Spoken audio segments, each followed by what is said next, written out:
نحمده ونصلي على رسوله الكريم اما بعد فاعوذ بالله من الشيطان الرجيم بسم الله الرحمن الرحيم رب اشرح لي صدري ويسر لي امري واحلل عقدة من لساني يفقهوا قولي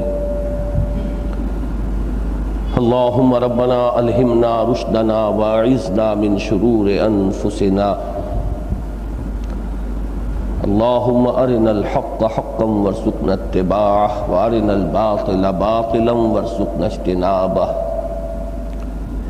اللهم ارحمنا بالقرآن العظيم اللهم اجعله لنا اماما ونورا وهدى ورحمة اللهم ذكرنا منه ما نسينا وعلمنا منه ما جهلنا وارزقنا تلاوته آناء الليل وآناء النهار واجعله لنا حجة يا رب العالمين آمین۔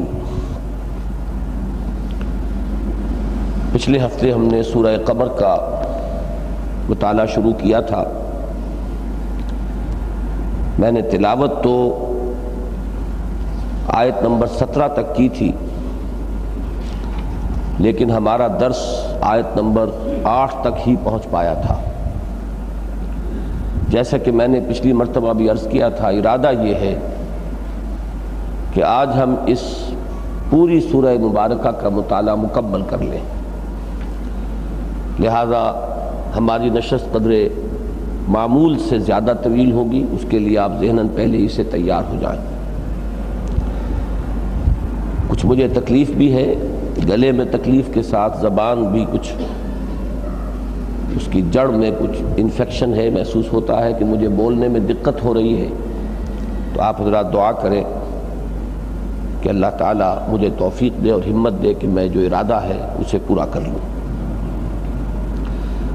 یہ میں پچھلی مرتبہ عرض کر چکا ہوں کہ سورہ نجم اور سورہ قمر یہ مصحف میں متصل بھی ہیں، اور یہ قرآن مجید میں سورتوں کے مابین جو ایک نسبت زوجیت ہے، یعنی جوڑے جوڑے ہیں اکثر و بیشتر صورتیں، تو ان کے مابین وہ نسبت زوجیت بہت نمایاں طور پر بتمام و کمال موجود ہے۔ اس کے میں نے چند پہلو پچھلی مرتبہ گنوا دیے تھے۔ ایک جو آج کے درس کے اعتبار سے اہم ہے، اس کو دوبارہ ذہن میں تازہ کر لیں کہ سورہ نجم 62 آیات پر مشتمل تھی، لیکن اس میں صرف چند 4 یا 5 آیات ہیں جو انباء الرسل پر مشتمل ہیں، رسولوں کے حالات۔ رسولوں کو اللہ تعالیٰ نے جب قوموں کی طرف مبعوث کیا اور قوموں نے ان کی دعوت کو رد کر دیا، تو اللہ نے ان قوموں کو ہلاک کر دیا۔ وضاحت میں کر چکا ہوں، عذاب استیصال یعنی بے خوبن سے اکھاڑ دینے والا عذاب، کسی قوم کو نسیم منسیہ کر دینے والا عذاب، جیسے جھاڑو پھیر دی جاتی ہے صفائی کے لیے کہیں، ایسے ہی اس قوم کا صفایا کر دینے والا عذاب یہ ان قوموں پر آیا ہے جن کی طرف اللہ نے رسولوں کو مبعوث کیا، اور انہوں نے آخری درجے میں اتمام حجت کر دیا، عقلاً بھی، نقلاً بھی، قولاً بھی، عملاً بھی، اپنے کردار سے بھی، اپنی دعوت و تبلیغ سے بھی، ہر پہلو سے حق کو مبرہن کر دیا کہ اب کسی بھی شخص کے لیے جس کے دل میں گمراہی پر جمے رہنے کے لیے آخری درجے میں فیصلہ وہ قائم نہ ہو چکا ہو، اس کے لیے کوئی عذر باقی نہیں رہا کہ حق اس کے سامنے واضح نہیں ہوا۔ اس کے باوجود اگر قوموں نے رسولوں کی دعوت کو رد کیا تو وہ ہلاک کر دی گئی۔ 6 قوموں کا ذکر قرآن مجید میں اس سلسلے میں بتکرار و اعادہ آیا ہے۔ قوم نوح علیہ السلام، قوم ہود جس کا نام جو ہے قوم عاد بھی ہے، ہود ہیں علیہ السلام وہ رسول جو ان کی طرف بھیجے گئے، قوم صالح علیہ السلام جس کا قومی نام سمود بھی ہے، پھر قوم لوط جو 2 شہروں میں آباد لوگوں پر مشتمل تھی، عمورہ اور صدوم کی بستیاں جو ڈیڈ سی کے ساحل پر تھیں اور اب وہ اسی میں اس کا ملبہ جو ہے غرق ہو چکا ہے۔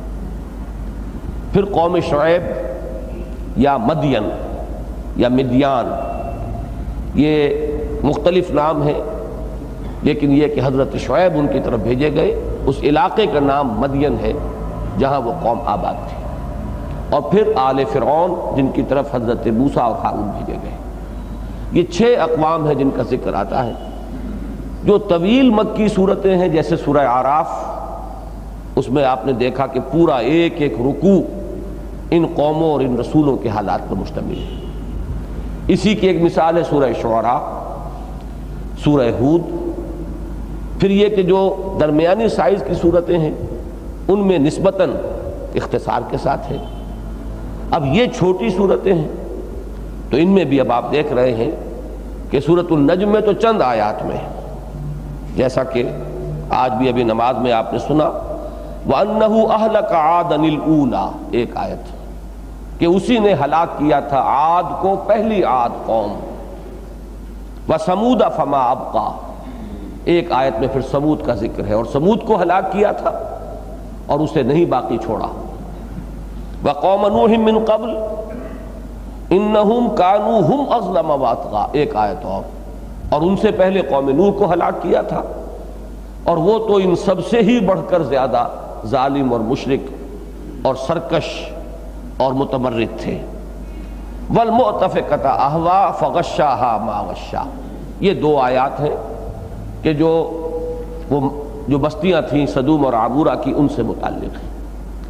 تو 4 رسولوں کا ذکر ہوا اور بہت مختصر ایک ایک آیت کے اندر، لیکن اس کے برعکس صورت اب آپ کے سامنے آ رہی ہے سورہ قمر میں کہ اس کی آیات ہیں 55۔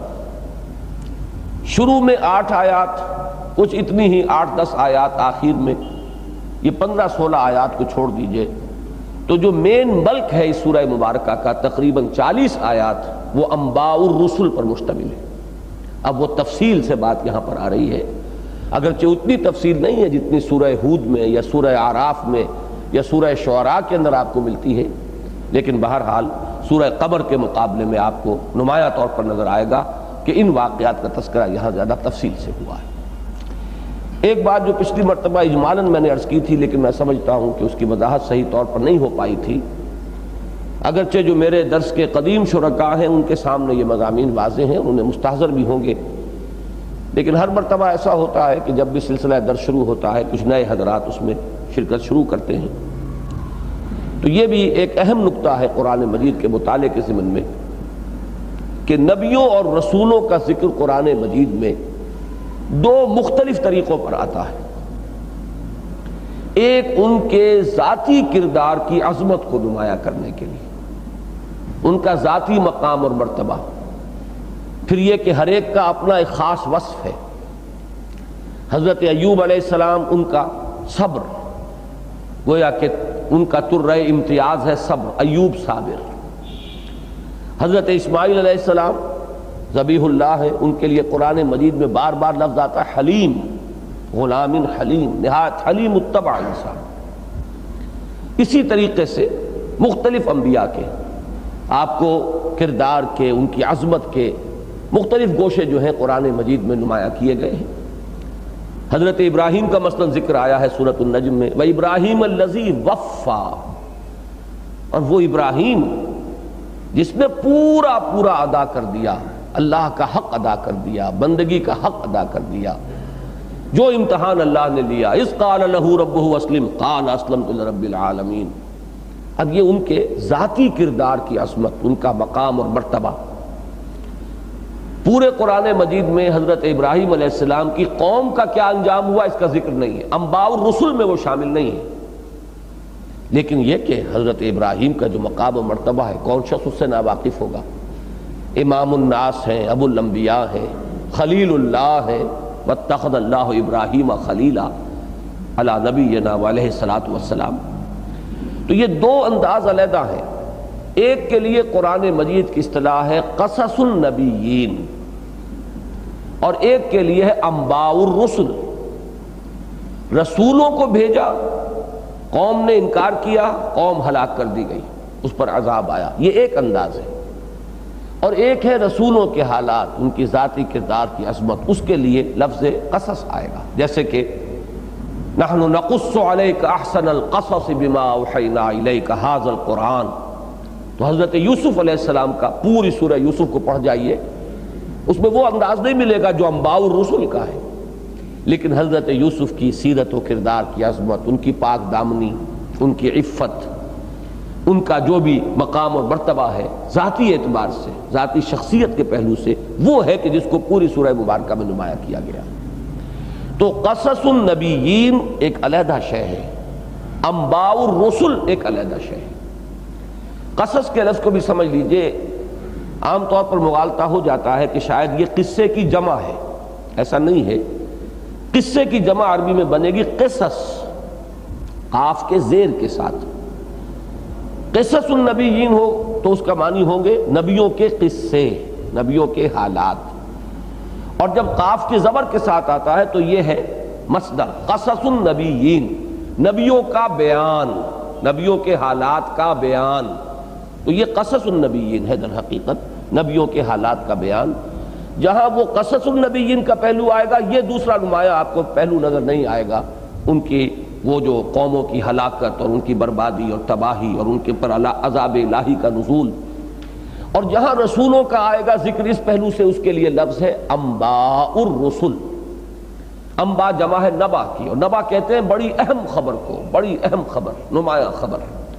تو چونکہ پوری قوموں کا ہلاک ہو جانا ظاہر بات ہے کہ بڑی اہم خبر ہے، یہ اہم ترین واقعات ہیں تاریخ نسل آدم کے، اس اعتبار سے ان کو انباء الرسل کہا گیا ہے۔ اور میں اب آپ کو وہ آیت سنانا چاہتا ہوں، یہ سورہ ہود کی آیت نمبر 120 ہے۔ وَكُلًّا نَقُصُّ عَلَيْكَ مِنْ أَنْبَاءِ الرُّسُلِ مَا نُثَبِّتُ بِهِ فُؤَادَكَ وَجَاءَكَ فِي هَٰذِهِ الْحَقُّ وَمَوْعِظَةٌ وَذِكْرَىٰ لِلْمُؤْمِنِينَ۔ اور اے نبی صلی اللہ علیہ وسلم، ہم نے جتنے بھی رسولوں کے حالات آپ کے سامنے بیان کیے ہیں، انباء الرسل، رسولوں کی اہم خبریں جو ہم نے آپ کے سامنے بیان کی ہیں، قرآن میں نازل کیے گئے ہیں یہ حالات و واقعات، تو کس لیے؟ ما نثبت بہ فؤادک، اس کے ذریعے سے ہم آپ کو دل جمعی عطا کریں، آپ کی طبیعت کے اندر ٹھہراؤ پیدا ہو جائے۔ اور یہ نہ صرف محمد الرسول اللہ صلی اللہ علیہ وسلم بلکہ مراد یہاں پر ہے امتی بھی، مسلمان اہل ایمان، کہ شدید ترین حالات سے دو چار تھے، کہیں کوئی راستہ نظر نہیں آ رہا۔ میں نے بارہا کہا ہے، اگر سیرت کا ذرا بھی کسی نے مطالعہ کیا ہو تو اگر وہ سن 10 نبوی کے جو حالات تھے، 10 نبوی ہجری نہیں، یعنی ہجرت سے 2 سال قبل، ان حالات کا ذرا تصور کریں گے تو محسوس ایسے ہوگا کہ لٹرلی امید کی کوئی کرن کسی طرف سے نظر نہیں آ رہی، انتہائی مایوس کن حالات۔ اس لیے کہ مکے میں حضور کے قتل کا فیصلہ ہو چکا، ابو طالب کا انتقال ہو گیا، جو خاندانی ایک پشت پناہی حضور کو حاصل تھی بنو ہاشم کی، ابو طالب کے ذریعے سے وہ بھی ختم۔ گھر میں ایک دلجوئی کرنے والی اہلیہ حضرت خدیجہ الکبریٰ رضی اللہ تعالی عنہا تھی، اللہ نے انہیں بھی اٹھا لیا۔ اب گویا کہ باہر کی وہ ساری مصیبتیں، کلیجے سے پار ہو جانے والے جملے، پھر یہ کہ قتل کا فیصلہ ہو چکا اجتماعی سطح پر، ان کی پارلیمنٹ تھی دارالندوہ۔ ان حالات میں انتہائی ملول اور دل گرفتہ ہو کر حضور طائف جاتے ہیں اس امید میں کہ شاید وہاں کے بڑے چودھری جو ہیں، بڑے سردار، ان میں سے کوئی ایمان لے آئے مجھ پر اور میرا ساتھی بنے، تو مجھے ایک موقع ملے کہ میں اپنی اس دعوت کا مرکز طائف کو بنا لوں۔ لیکن وہاں ایک دن میں جو کچھ ہوا ہے، ذاتی طور پر حضور صلی اللہ علیہ وسلم پر مکے میں 10 برس میں وہ نہیں ہوا تھا۔ پتھراؤ ہو رہا ہے، تالیاں بج رہی ہیں، فقرے ہر ایک نے، ان تینوں نے ایسے فقرے کہے ہیں کہ جو کلیجے سے پار ہو جانے والے، واپس آ کے مکے میں داخل نہیں ہو سکتے۔ اب جائیں تو کہاں جائیں؟ ایک وہ شعر ہے جو میں اس کیفیت کے لیے کوٹ کیا کرتا ہوں کہ کس طرف جاؤں، کدھر دیکھوں، کسے آواز دوں۔ اگرچہ دوسرا مصرع جو ہے وہ حضور کے شایع نشان نہیں ہے کہ اسے ہم پڑھیں، لیکن شعر کے اعتبار سے اس کی تکمیل کر رہا ہوں۔ کہ کس طرف جاؤں، کدھر دیکھوں، کسے آواز دوں، اے ہجوم نامرادی دل بہت گھبرائے ہے۔ یہ حالت جو ہے پہلا مصرع جو ہے 100% منطبق ہوتا ہے، جاؤں تو کہاں جاؤں، مکے میں داخل نہیں ہو سکتا، طائف گیا تھا وہاں یہ معاملہ ہوا، جاؤں تو کہاں جاؤں، کون سی جگہ ہے۔ مکے میں داخل ہوئے، ایک کافر ایک مشرک کی پناہ لے کر، امان لے کر، مطعم بن عدی، جو اپنے 6 بیٹوں کو ہتھیار سے لا کر باہر آیا مکے سے اور حضور کو لے کر گیا، ورنہ مکے میں داخلہ ممکن نہیں تھا۔ تو کہاں سے کوئی روشنی کی کوئی کرن، کوئی امید کی کرن۔ ان حالات میں یہی انباء الرسل تھے جو حضور کی دل جمعی اور حضور کے ساتھ آپ سے بھی بڑھ کر جنہیں ضرورت تھی اس کی، وہ تو صحابہ کرام تھے، ان کی تشفی اور تسلی کے لیے کہ ایسے ہی حالات پیش آتے رہے۔ حضرت نوح علیہ السلام کے ساتھ ایسے ہی حالات پیش آئے، حضرت ہود، حضرت صالح، حضرت شعیب، حضرت لوط، ان میں سے کس کے ساتھ یہ حالات نہیں بیتے؟ لیکن یہ کہ نتیجہ کیا نکلا، ہر بار اللہ کی مدد آئی اور قومیں ہلاک ہو گئیں، بڑے بڑے ان کے دشمن، زور آور دشمن جنہیں دبدبہ اور سطوت اور شوکت اور اقتدار حاصل تھا زمین میں، نسیہ منسیہ ہو گئے، اللہ نے اہل ایمان کو بچا لیا۔ یہ ہے اصل میں مقصد ان انباء الرسل کے بیان کرنے کا۔ وَكُلًّا نَقُصُّ عَلَيْكَ مِنْ أَنْبَاءِ الرُّسُلِ مَا نُثَبِّتُ بِهِ فُؤَادَكَ، اور یہ جو رسولوں کے عظیم واقعات و حالات اے نبی ہم آپ کو سنا رہے ہیں اس قرآن مجید میں وحی کے ذریعے سے، یہ اس لیے ہے کہ اس کے ذریعے سے آپ کے دل کو بھی اطمینان حاصل ہو، آپ کو بھی دل جمعی حاصل ہو، آپ کا دل بھی مطمئن ہو، اور آپ کی وساطت سے یہ اطمینان، یہ دل جمعی، یہ جو ہے آپ کے ساتھیوں کو، صحابہ کرام کو بھی میسر ہو۔ وَجَاءَكَ فِي هَٰذِهِ الْحَقُّ وَمَوْعِظَةٌ وَذِكْرَىٰ لِلْمُؤْمِنِينَ، اور اس میں آپ کے لیے اور اہل ایمان کے لیے، وہ جو بات میں عرض کر رہا تھا آیت کے آخر میں آ کر اسے کھول دیا۔ جَاءَكَ فِي هَٰذِهِ الْحَقُّ وَمَوْعِظَةٌ وَذِكْرَىٰ لِلْمُؤْمِنِينَ، اہل ایمان کے لیے اس میں موعظت ہے، نصیحت ہے، یاد دہانی ہے، یہ ساری چیزیں اس لیے ہم آپ کو سنا رہے ہیں۔ تو یہ ہے اصل میں فرق ذہن میں رکھیے، قصص النبیین وہ ایک اور انداز کے شے ہیں، انباء الرسل ایک دوسرے انداز کا معاملہ ہے، اور انباء الرسل کا مقصد وہ ہے کہ جو اس آیہ مبارکہ میں سورہ ہود کی آیت نمبر 120 میں آپ کے سامنے آ گیا ہے۔ اب آئیے ہم مطالعہ شروع کریں۔ اعوذ باللہ من الشیطان الرجیم۔ کذبت قبلہم قوم نوح، اب یہاں شروع ہو رہی ہے بات حضرت نوح علیہ السلام سے۔ یہ ذہن میں رکھیے کہ اگرچہ حضرت آدم علیہ السلام سے تاریخ انسانی شروع ہوتی ہے اور حضرت آدم بھی نبی تھے لیکن رسول نہیں تھے۔ نبی اور رسول میں کچھ باریک فرق ہے، اس پر بھی کئی مرتبہ تفصیلی گفتگویں ہوئی ہیں، آج پھر مجھے تھوڑا سا اس کا اعادہ کرنا پڑے گا۔ ہر رسول تو لازماً نبی ہے، ہر نبی لازماً رسول نہیں ہے۔ اسے ہمارے ہاں اصولیین کہتے ہیں اپنے قاعدے میں کہ یہ عام اور خاص کی نسبت ہے۔ جیسے مسلم اور مومن، ہر مومن تو لازماً مسلم بھی ہے، ہر مسلم لازماً مومن نہیں ہے۔ اسی طریقے سے قتال اور جہاد، قتال تو لازماً جہاد ہے لیکن جہاد لازماً قتال کا نام نہیں ہے۔ جہاد ایک بہت ہی براڈ بیس ایک شے ہے، جد و جہد، محنت، کوشش، دامے، درمے، سخنے، قلم سے، ہاتھ سے، زبان سے، پیسے سے، جو بھی محنت دین کے لیے ہوگی وہ جہاد فی سبیل اللہ ہے۔ اس کی ایک خاص شکل اور چوٹی جو ہے اس کی وہ قتال فی سبیل اللہ ہے۔ تو قتال خاص ہے اور جہاد عام ہے۔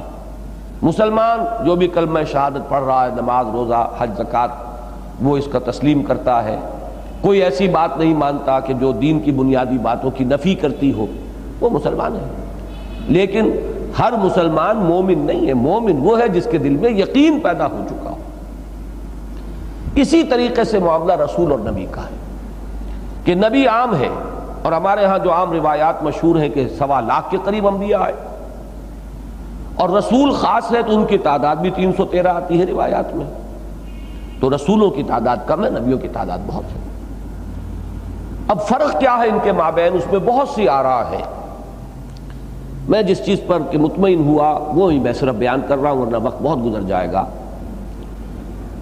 کہ جب کسی نبی کو تعین کے ساتھ کسی قوم کی طرف بھیجا جائے تو اب ان کی حیثیت رسول کی ہے۔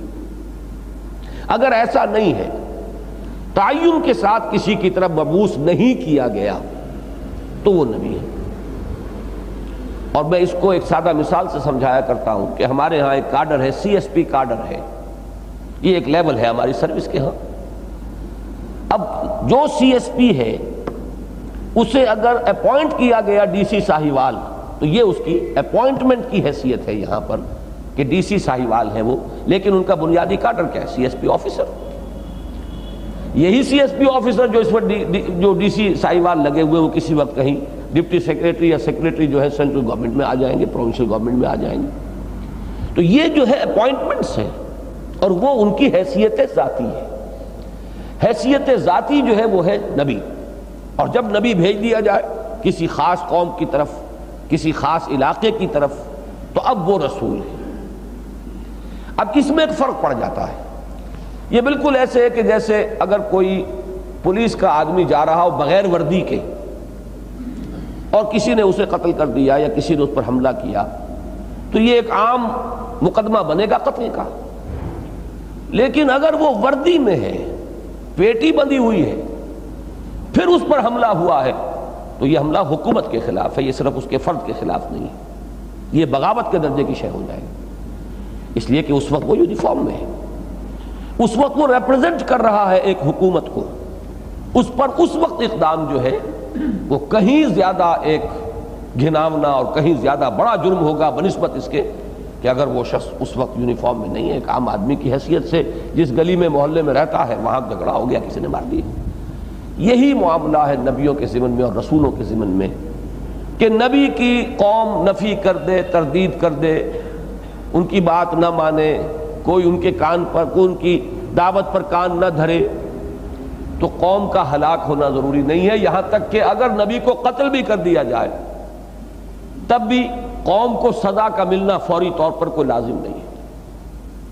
جیسے حضرت یحییٰ قتل کر دیے گئے، حضرت زکریا قتل کر دیے گئے، نبیوں کا قتل جو ہے قرآن مجید سے متعدد مقامات سے ثابت ہے۔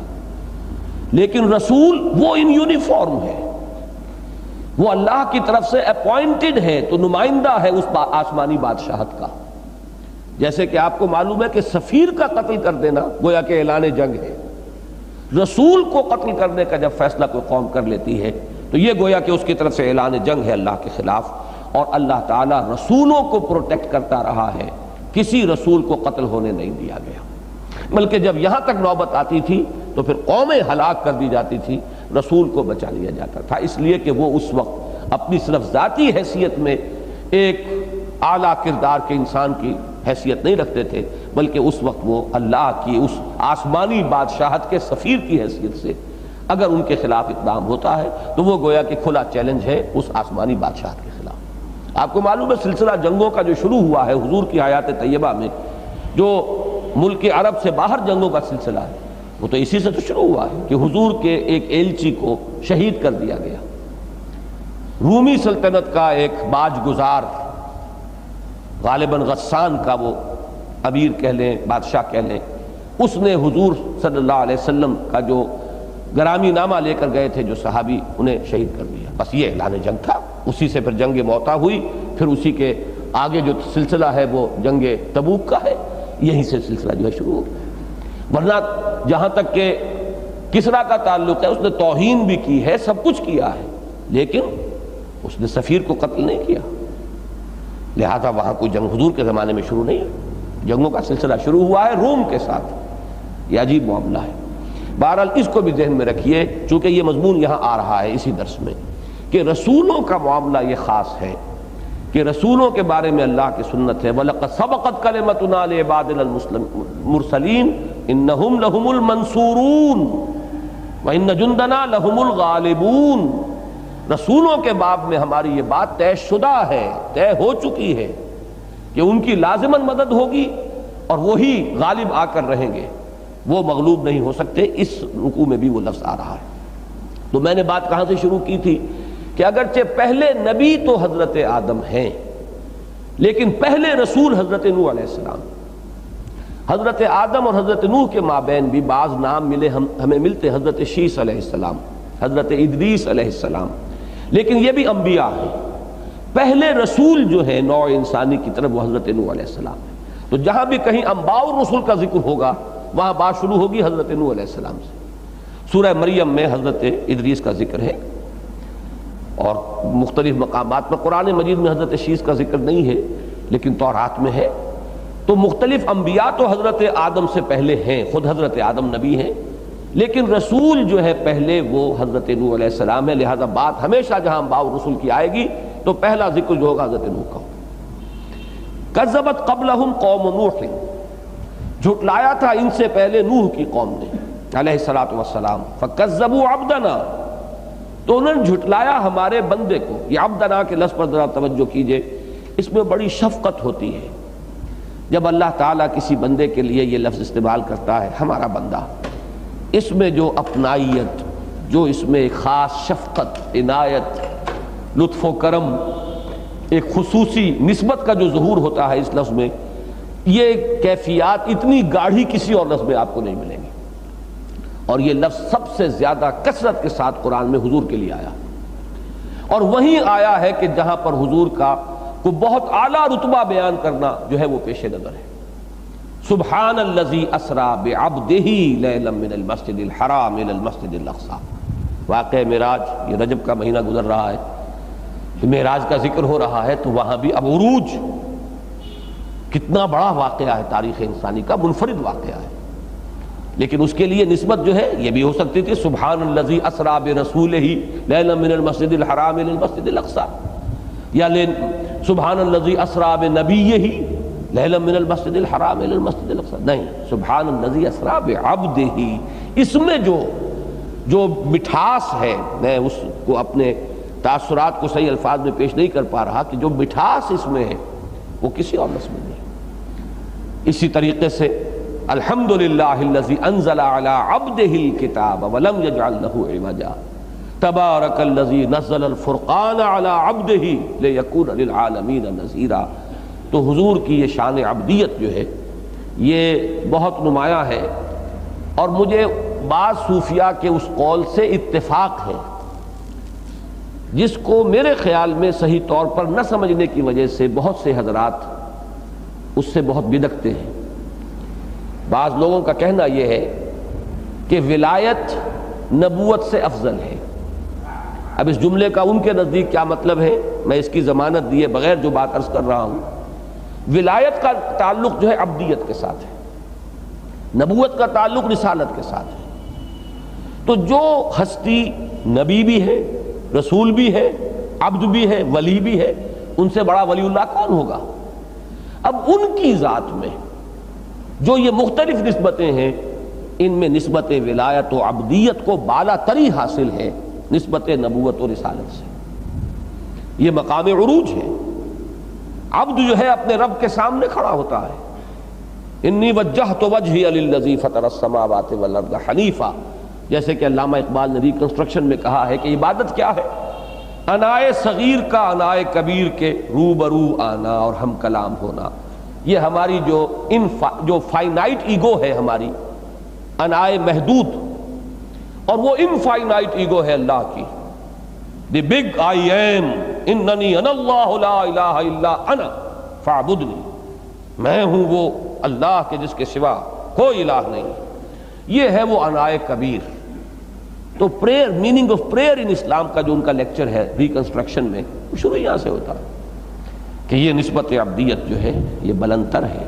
شیخ عبد القدوس گنگوہی رحمۃ اللہ علیہ کو جو وہاں انہوں نے جملہ کوٹ کیا ہے کہ شیخ عبد القدوس گنگوہی ایک روز مراقبے میں بیٹھے ہوئے تھے، بلکہ وہاں جو جملہ ہے وہ دوسرا ہے، محمد عربی بالائے آسماں رفت تو باز آمد، بخدا اگر من رفت میں باز نہ آمد. محمد عربی آسمان کے اوپر گئے اور واپس تشریف لے آئے. خدا کی قسم اگر کہیں میں پہنچ جاتا وہاں پھر کبھی نہ آتا. تو انہوں نے بتایا کہ یہ نسبت ولایت اور نسبت نبوت اور رسالت کا فرق ہے. رسول خلق خدا کی طرف مبعوث کیا جاتا، اب جاؤ اذهب الى فرعون انه طغى، آپ اندازہ کیجئے کوہ طور پر مخاطبہ ہو رہا ہے، مکالمہ ہو رہا ہے، اس کی کیا لذتیں ہوں گی، اس کی کیا کیفیات ہوں گی. تو وہاں سے اب کہا جاؤ، اب ایک فرض ہے تمہارے کندھے پر، اذهب الى فرعون انه طغى، اب جاؤ. تو رسالت کی نسبت جو ہے اس کے اعتبار سے اس ذات کے لیے جس میں یہ دونوں نسبتیں جمع ہو گئی ہوں، تو میں جو بات عرض کر رہا ہوں کہ نسبت عبدیت جو ہے وہ بلند تر ہے نسبت رسالت سے. تو یہاں بھی اسی لفظ کے حوالے سے چند باتیں زبان پر آ گئیں. فَكَذَّبُوا عَبْدَنَا، انہوں نے جھٹلایا ہمارے بندے کو. اس میں پھر اب غیظ و غضب بھی ہے ان کے لیے جنہوں نے جھٹلایا ہمارے بندے کو. جیسے کہ ایک حدیث میں آتا ہے کہ من عادى لي وليا فقد آذنته بالحرب، جس نے میرے کسی ولی سے دشمنی کی پھر اس کے لیے میری طرف سے اعلان جنگ ہے. وہ ولی اللہ کا بندہ، اللہ کا دوست، اللہ سے نسبت خلوص و اخلاص رکھنے والا، جو اللہ کا ہو گیا ہے، اب اس کے خلاف کوئی دشمنی کرے گا تو کیا اللہ تعالیٰ معاذ اللہ بے غیرت ہے، بے حمیت ہے؟ نہیں. من عادى لي وليا فقد آذنته بالحرب، جس نے میرے کسی ولی کے ساتھ دشمنی کی وہ جان لے کہ پھر وہ گویا کہ وہ مجھے چیلنج دے رہا ہے اور میری طرف سے بھی چیلنج ہے، اس کو اعلان جنگ ہے میرا اس کے خلاف. تو فَكَذَّبُوا عَبْدَنَا وَقَالُوا مَجْنُونٌ وَازْدُجِرَ، انہوں نے کیا کہا؟ مجنون ہے، خبتی ہے، دماغ خراب ہو گیا ہے، توازن ٹھیک نہیں رہا، چولیں ڈھیلی ہو گئی ہیں، وَازْدُجِرَ، اور جھڑک دیے گئے. یہ لفظ پہلے بھی آ چکا ہے، ما فیہ مزدجر، پچھلے درس میں. اب یہاں پر یہ فعل ماضی مجہول کی شکل میں آیا، وَازْدُجِرَ، اور ڈانٹا گیا، ڈپٹا گیا، جھڑکا گیا، توہین کی گئی. فدعا ربہ، تو انہوں نے پکارا اپنے رب کو، انی مغلوب فانتصر، کہ میں مغلوب ہوا چاہتا ہوں، مجھ پر کفار غالب آ رہے ہیں، پس تو بدلہ لے، تو مدد فرما، تو ان سے انتقام لے. انتصار جو ہے اس کے اندر اصل مفہوم ہوتا ہے انتقام کا. یہ بھی وہی قانون ہے کہ رسول مغلوب نہیں ہو سکتا. وَلَقَدْ سَبَقَتْ كَلِمَتُنَا لِعِبَادِنَا الْمُرْسَلِينَ إِنَّهُمْ لَهُمُ الْمَنْصُورُونَ وَإِنَّ جُنْدَنَا لَهُمُ الْغَالِبُونَ. یہ قانون ہے ہمیشہ سے.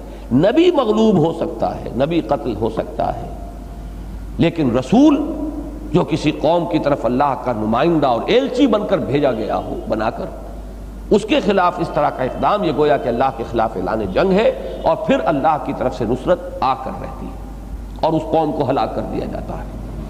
فدعا ربہ انی مغلوب فانتصر ففتحنا ابواب السماء بماء منہمر، تو کھول دیے ہم نے آسمان کے دروازے اس پانی کے ساتھ جو چھاجوں برس رہا تھا. یہ ہمر کا مادہ آتا ہے، ہا میم را، مسلسل کسی کی جھڑی لگ جانا، جیسے کسی کے آنسو تھم نہ رہے ہوں تو اس کے لیے بھی لفظ آئے گا. مسلسل رو رہا ہے کوئی اور آنسوؤں کی جھڑی لگی ہوئی ہے تو اس کے لیے بھی لفظ ہمر آئے گا. تو بمائن منہمر، ایسے پانی کے ساتھ ہم نے دروازے کھول دیے کہ چھاجوں می برسا اور برستا چلا گیا. وَفَجَّرْنَا الْأَرْضَ عُيُونًا، اور ہم نے زمین کو پھاڑ دیا چشموں کی صورت میں. یعنی پانی اوپر سے برس رہا ہے موسلا دھار بارش کی شکل میں، طوفانی بارش، سائیکلونک رین، اور دوسری طرف زمین کے اندر جا بجا جو ہے زمین پھٹی ہے اور پانی کے چشمے جو ہے سوتے پھوٹ گئے. وَفَجَّرْنَا الْأَرْضَ عُيُونًا فَالْتَقَى الْمَاءُ عَلَى أَمْرٍ قَدْ قُدِرَ. اب یہ التقاء کا لفظ آتا ہے، لقا کہتے ہیں ملنے کو، اسی سے لفظ ملاقات ہے، باب مفعلہ میں آئے گا، باہم ملنا، ملاقات کرنا. التقاء کا لفظ آتا ہے خاص طور پر دو لشکروں کے ملنے کے لیے. یہ 4 جگہ قرآن میں آیا ہے، سورہ انفال میں اور سورہ آل عمران میں. یوم التقى الجمعان، غزوہ احد کے بارے میں بھی اور غزوہ بدر کے بارے میں بھی، جبکہ وہ 2 لشکر مٹ بھیڑ ان کی ہوئی، اور جب لشکر آپس میں پچھلی زمانے کی جنگ کا خیال کہ گتھم گتھا ہو جانا، ایک دوسرے کے اندر وہ لشکر جو ہے پیوست ہو جاتے ہیں، ایک دوسرے کی صفیں توڑتے ہوئے ایک دوسرے سے آگے نکل جاتے ہیں، اس کے لیے لفظ التقاء ہے باب افتعال سے. فَالْتَقَى الْمَاءُ عَلَى أَمْرٍ قَدْ قُدِرَ، نیچے زمین کے سوتے جو پھوٹے ہیں اور چشموں کا پانی جو امڑا ہے، اور اوپر سے بارش جو ہے طوفانی بارش، یہ دونوں مل گئے، آپس میں گڑبڑ ہو گئے یہ دونوں پانی۔ اسی لیے بعض جو ہمارے تابعین کے حلقے کے اور ان کے زمانے کے جو مفسرین ہیں، انہوں نے یہاں پہ ما سے ماآن مراد لیا ہے، جیسے فالتقى الجمعان یوم التقى الجمعان، تو دونوں پانی مل گئے، لیکن یہاں پر لفظ مفرد ہے لیکن اس کے مفہوم وہی ہے کہ وہ اوپر سے برسنے والا پانی اور نیچے سے ابلنے والا پانی، یہ دونوں مل گئے کس چیز کے لیے؟ علی امر قد قدر، ایک ایسے معاملے پر جمع ہو گئے کہ جو مقدر ہو چکا تھا، جو طے ہو چکا تھا، جس کا اندازہ ٹھہرایا جا چکا تھا۔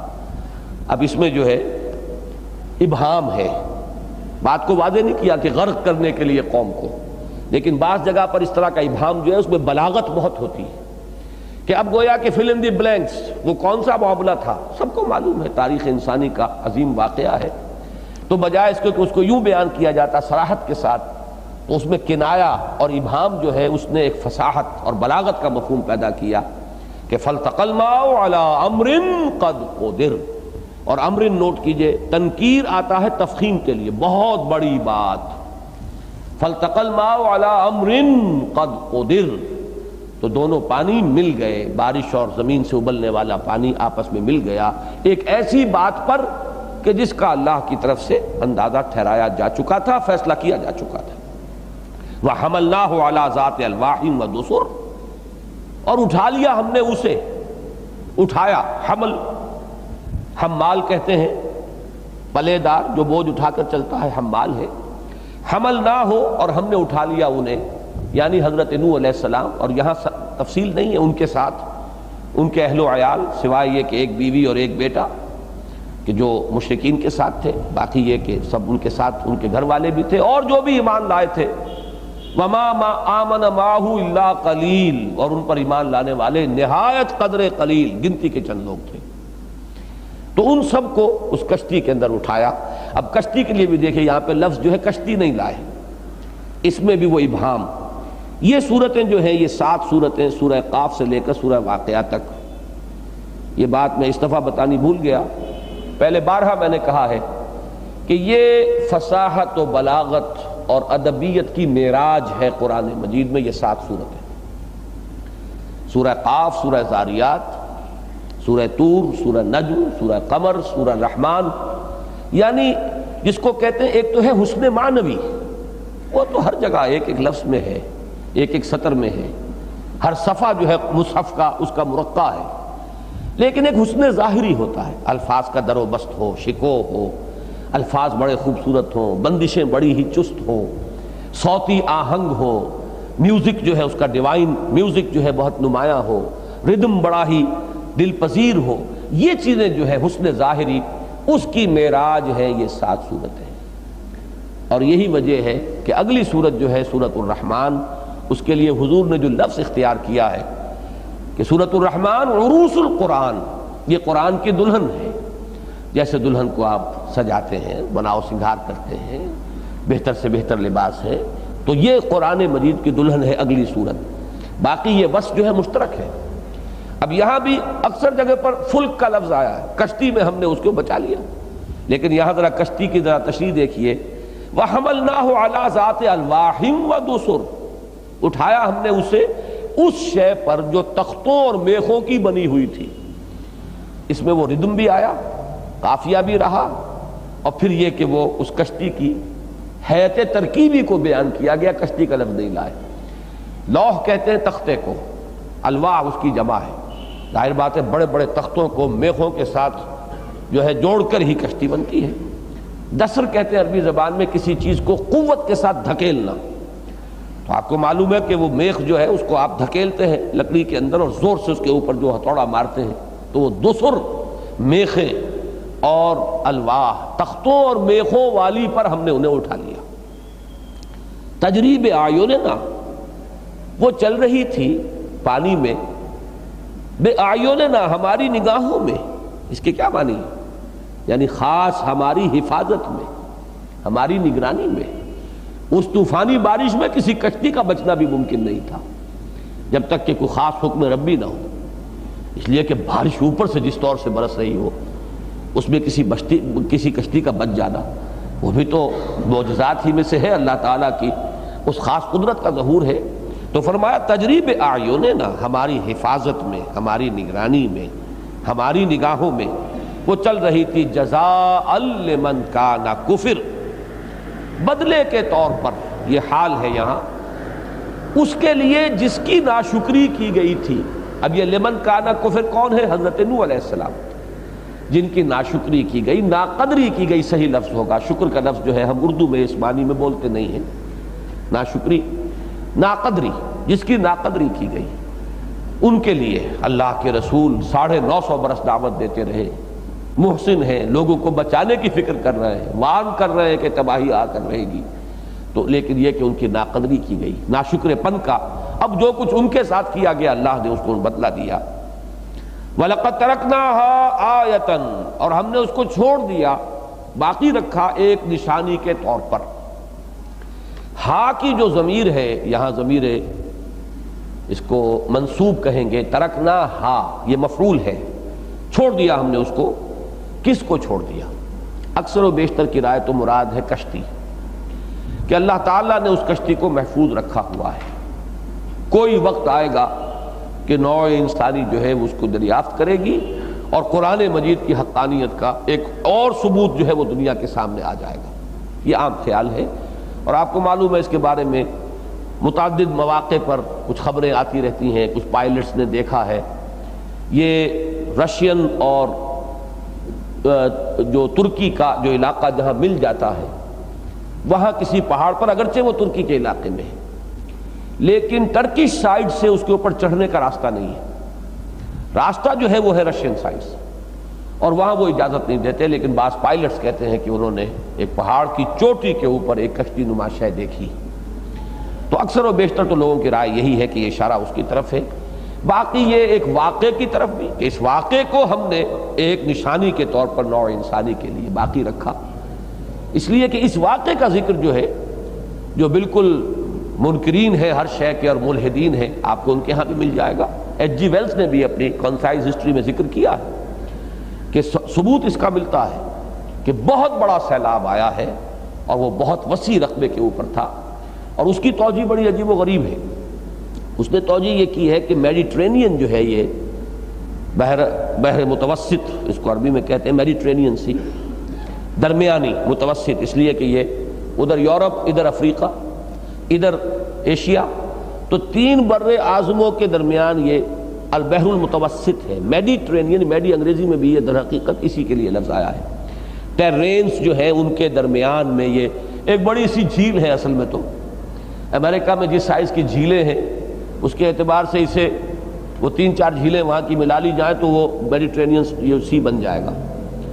اس کا کہنا یہ ہے کہ یہ جو مڈل ایسٹ کا علاقہ ہے، مغربی ایشیا کا، یہاں تھی قوم نوح آباد، اور خاص طور پر اس کا مسکن جو ہے وہ علاقہ ہے، یہ تحقیق جو ہے مجھے بھی اس سے اتفاق ہے کہ جو علاقہ اس وقت کردستان کہلاتا ہے، یہ 4 ملکوں کی سرحدوں پر ہے، یہ سنگم ہے 4 ملکوں کا، ادھر سے آرمینیا کہ جو رشیا کا علاقہ ہے، ادھر سے ایران، عراق اور ترکی، یہ 4 جو ہے، اسی لیے یہ کرد جو ہے اپنی آزادی کے لیے جنگیں کرتے ہیں اور خود اختیاری کے لیے، کہ یہ منقسم ہے، جیسے بلوچ کچھ بلوچستان میں ہیں اور کچھ پاکستان میں ہیں، کچھ افغانستان میں ہیں، 3 ملکوں میں منقسم ہیں۔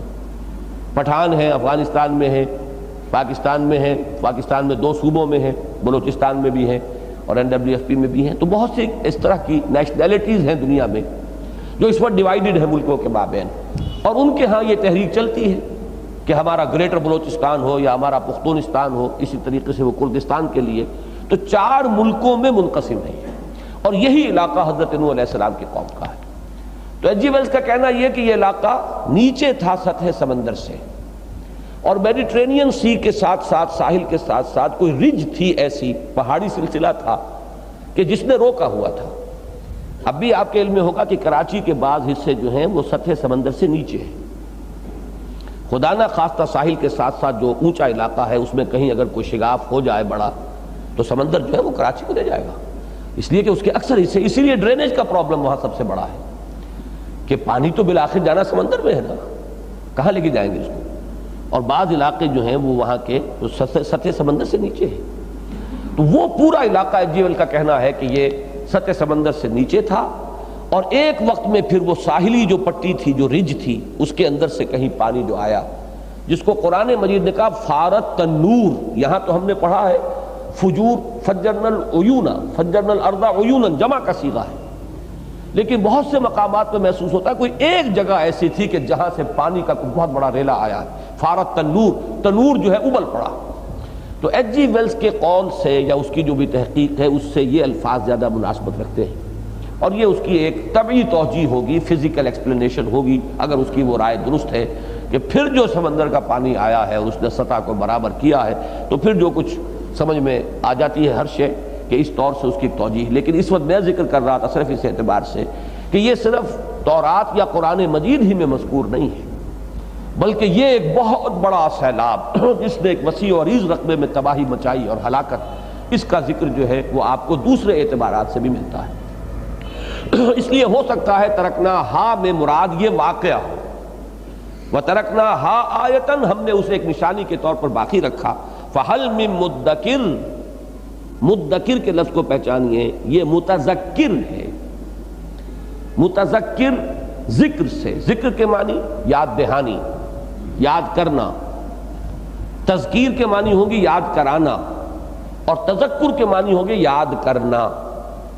بعض تراجم میں کہ جو پرانی اردو میں ہے، جس میں کہ ہندی الفاظ کی ابھی کافی آمیزش تھی، شاہ عبد القادر رحمۃ اللہ علیہ اور شاہ رفیع الدین رحمۃ اللہ علیہ، ان کی جو اردو ہے وہ اردو ابھی وہ تھی آج سے آپ سمجھیے 250 برس پہلے کی اردو، بلکہ 200 برس پہلے کی اردو، اس لیے کہ 1808 1805 میں تو تراجم شائع ہو چکے تھے.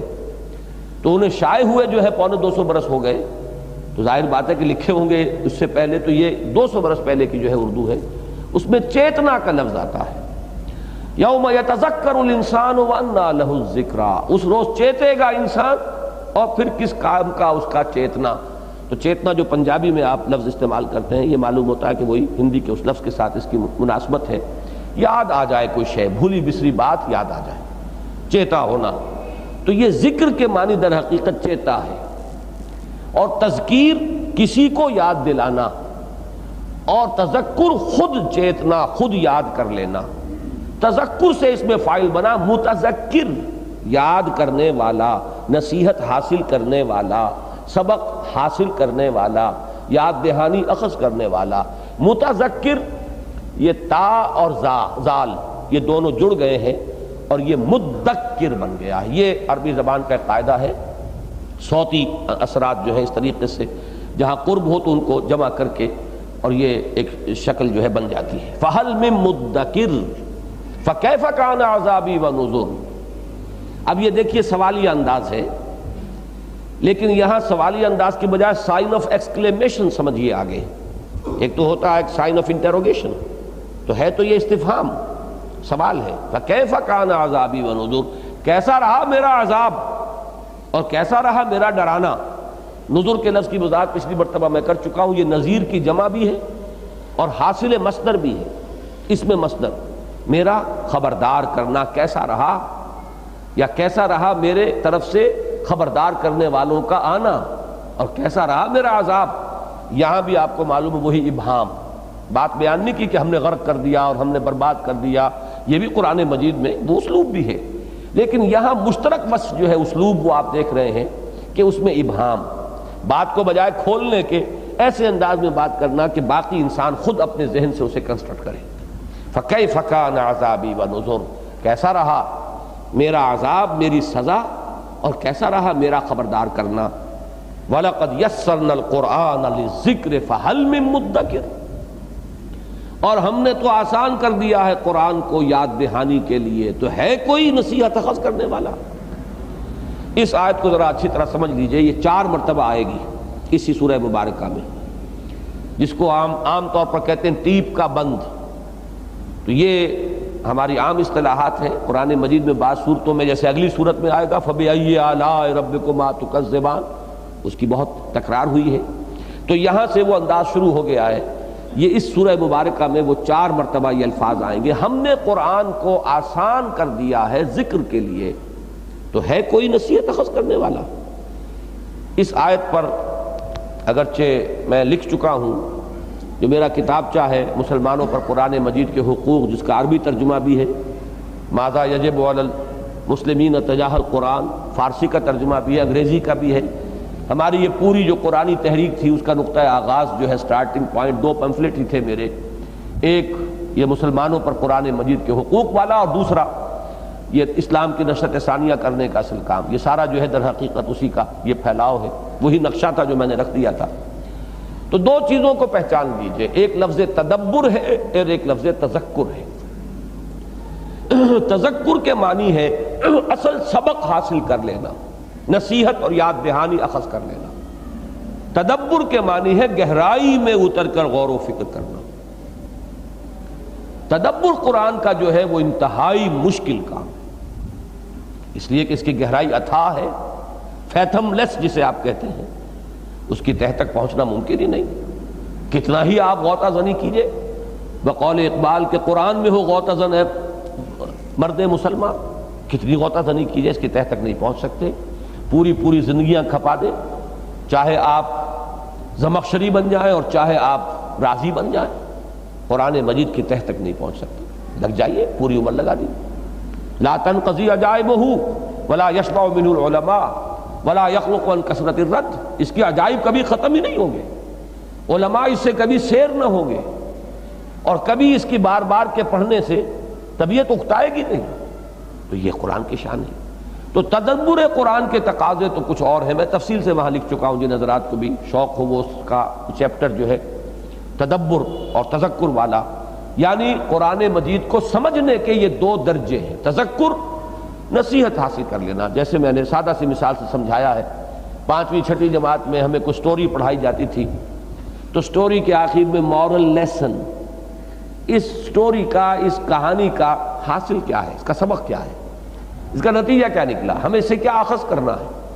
تو وہ جو مورل لیسن ہے یا جو وہ نصیحت ہے، جو اصل رہنمائی ہے قرآن کی، وہ قرآن مجید میں یوں سمجھیے کہ اس کی سطح پر رکھ دی ہے اللہ نے، اس کو گہرائی میں نہیں رکھا، اس لیے کہ معمولی استعداد کا آدمی بھی قرآن کو پڑھے گا تو وہ بھی اس بات کو پالے گا، اس لیے کہ اس کی ضرورت تو ہر شخص کو، عامی کو بھی ہے، خاص آدمیوں کو بھی ہے، بغیر پڑھے لکھے لوگوں کو بھی ہے، اور علماء اور فضلاء اور فلاسفہ اور حکماء کو بھی ہے، سب کو ہے۔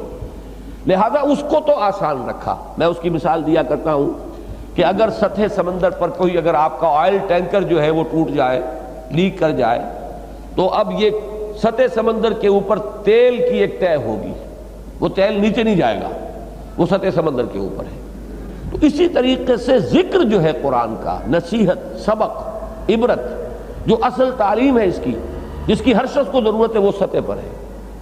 البتہ عقلاء اور علماء اور فضلاء اور حکماء، اب وہ اس کی گہرائیوں میں اترے، غوطہ زنی کریں، کبھی سیر نہیں ہوں گے، اس کے عجائبات کبھی ختم نہیں ہوں گے۔ اس کی وجہ کیا ہے؟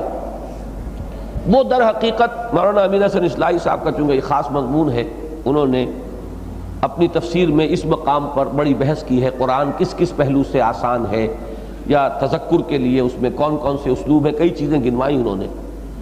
اس کا اسلوب بہت سادہ ہے، زبان بہت سہل ممتنع کی ہے، پھر اس میں تصریف آیات، ایک ہی مضمون کو مختلف پیرایوں کے اندر بیان کر کے اس کے مختلف گوشوں کو نمایاں کر دینے کا ایک انداز ہے جو اللہ نے اختیار فرمایا۔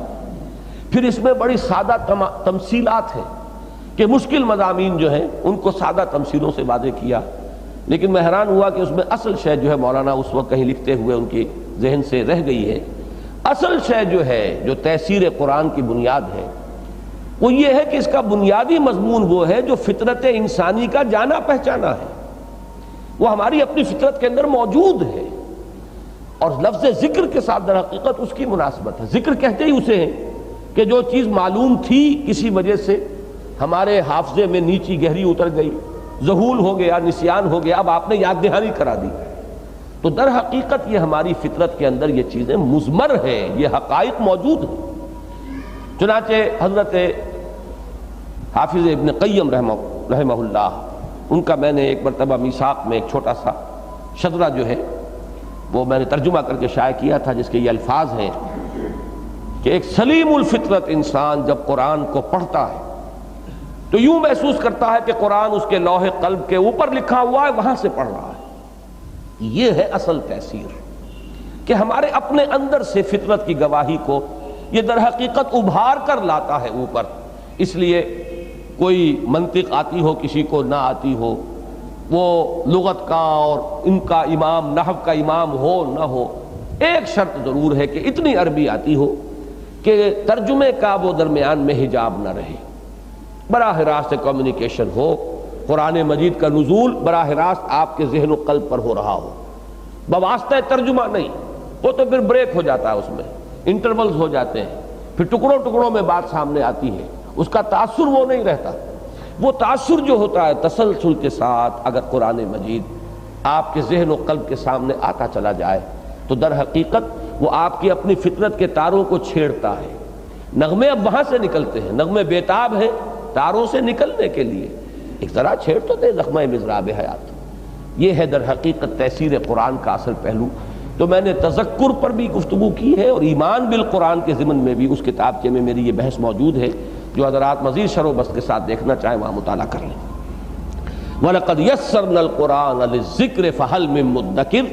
اب دیکھیے یہاں بھی حل سے شروع ہوا ہے، تو گویا کہ استفہام ہے۔